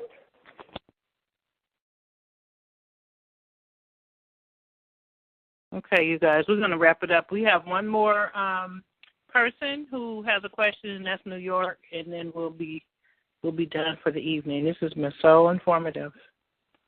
Bryan will be right back, I believe.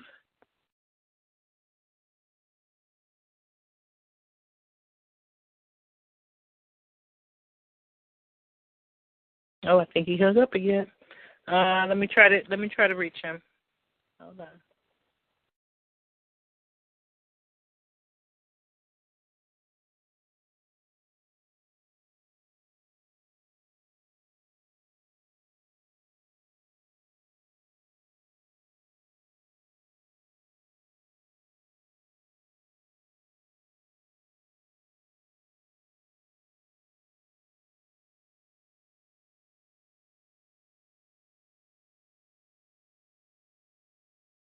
Okay, I actually got his voicemail, so I think maybe his phone went out. I'm not sure. But I'm going to go ahead and end the call, and see, we did have one person. New York, I'm so sorry. I think we lost him. Not a problem, another. That's cool. Yeah. It's RT from New York City. I just got in a little while ago, and I didn't even realize. Yes, ma'am. Yes, ma'am. I think he's back. Hang on a second, okay? Okay. Hold on. Bryan, is that you? Yeah, sorry. Somehow I got disconnected. So sorry. Can this last person ask you his question? This is RT from New York, and then we'll let you go. I know it's getting late. Okay, sure. Okay, go right ahead, RT. Okay. Well, basically, my question consists of wanting to know if you were targeted, is it possible to be targeted from birth? And if so, how do they go about it? Because I'm aware about the MK Ultra projects and stuff that is like sub-programs and whatnot that vary, in existence from the 70s or even before that, I believe. My question is to make it clear. How do they go about choosing a baby to be targeted? You're targeted from birth, is what I'm saying. And is that possible to continue on for like years, decades later on with the research that they do? Yes, as a matter of fact, it is happening. We know that. Because people are explaining that they're having these symptoms of tinnitus and boxing into the universal targeted individuals dealing with their children. But you have to understand that children are targeted because it's more of, if you can catch them before the age of 67 when their personality has not yet formed, fully formed, and you can inflict extreme trauma on them at a young age, then it's easier in life as they get older to force them to disassociate from reality. What they're doing when they're doing this creation of multiple personality disorder, altered personality, they create this artificially induced multiple personality disorder by targeting children who are extremely young. Therefore, once they're traumatized at an extremely young age, then they're more likely to disassociate. They're more likely to, their core personality is more likely to fragment. And then they can locate the alters. The alter personalities, they're called alters. They can then locate those alters, psychological program techniques, etc., and then those alters can be programmed. And that's how they create, for example, super spies, so-called Manchurian candidates, because one alter doesn't know the other alter. One alter personality, you can literally create Dr. Jekyll and Mr. Hyde. And so targeting children at a young age is an important part of their technology. So the answer to your question is yes. Okay. You know, I remember hearing on one of these calls when I first got targeted, a lady had called in and she was talking to whoever the moderator was. I don't remember. But she had a newborn baby. I think she said the baby was about 2 or 3 months old. And she was asking if the moderator thought that the baby could be getting targeted or V2K, because she said that she notices how her little baby looks up in the air and looks around like she was listening to something.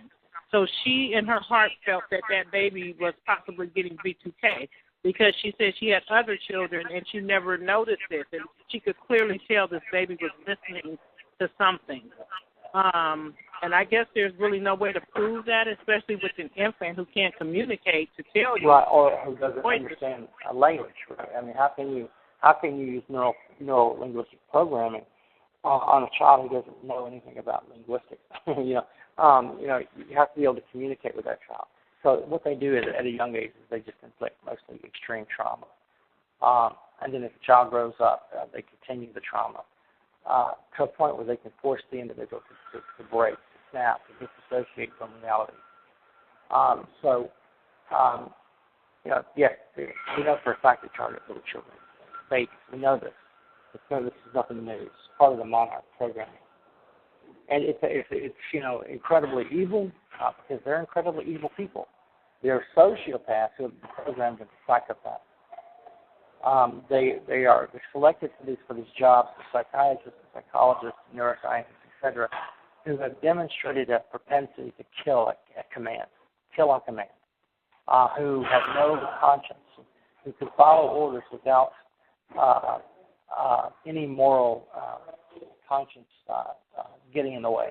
They are desensitized. They are placed in rooms where they are shown, they're drugged, and they're shown intense video of intense scenes of horror, to the point where they become desensitized. They can just watch a little child get killed or a little granny get killed in the street and just eat a bacon sandwich. It doesn't bother them. They could kill you and then go have a cup of coffee. It just wouldn't bother them. They're sociopaths who have been programmed into psychopaths. These are people, these are intellectual barbarians. They are highly educated. They are doctors. They are psychologists. They are scientists. And they're hiding at one site. They're at the university. They're at the hospital. They're pretending to be the pastor at the church, etc. And so, this is why they would do that, because trauma-based mind control requires satanic ritual abuse. Now, when you say satanic ritual abuse, people get confused. They think you're talking about the devil. No, we're talking about ritualistic torture. That's what you're talking about. It may include the demonic, if that's what you respond to, but satanic ritual abuse is just long-term, brutal, ritualistic torture. And you expose the children to that at a very young age, and you catch them before their core personality develops. And if you can do that, then you can force them to disassociate from reality quicker later in life. I have a question in regards to that. I've got to get off. I've got to get off, man. If y'all want to talk next Wednesday, we can. Okay, so well, I just want to thank you, Bryan. Thank you, sincerely, thank you, because this was very informative, and you gave us some solutions, which I love. I don't like talking about problems without solutions. So you did give us solutions, and I really thank you from the bottom of my heart for your time, and I hope that you can come back. I think you helped a lot of people tonight. Okay, well, maybe next Wednesday or next Saturday. Okay, thank you so much. Okay, give me a call. All right, bye-bye. Oh, Bryan, before you go, do you have contact information? Do you have a website, email, social media? I gave out my number, and the perps just rang my phone off the hook. It was crazy. So I just don't give it out anymore. I just learned the hard way on that. Okay, any kind of social media or website? Yeah, Facebook. Let me just post my Facebook page on the. Let's see if I can do that.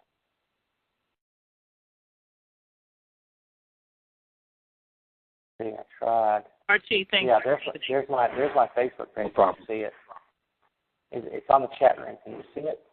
Okay, so it's facebook.com Bryan.2.9 for those of you who are not in the chat room. Click on it and see if it takes you to my Facebook page. Because some people are not in the chat room. Oh, okay. Okay. Well, you can read it out. So thank you. Thank you again. We will let you go, and we'll definitely have you back soon. Okay. Well, thank you very much. Have a nice day. Thank you. Have a good evening. Okay. So for those of you who were who joined in for the first time tonight, I thank you so much for coming to the call, and I thank all of you for coming to the call because we normally do our calls on Sundays at 12 noon Pacific Standard Time, which is 3 Eastern. So if this was your first time, please come back and join us on this coming Sunday. And I thank you all. I hope you guys' questions were answered. I think Bryan gave us some different information than we've had in the past. So I hope it was a help to all of you. Okay? So I'm going to let you guys go. It is very late on the East Coast. It's after midnight. So I'll let you guys go. Thank you guys, and God bless. Have a good evening, everybody.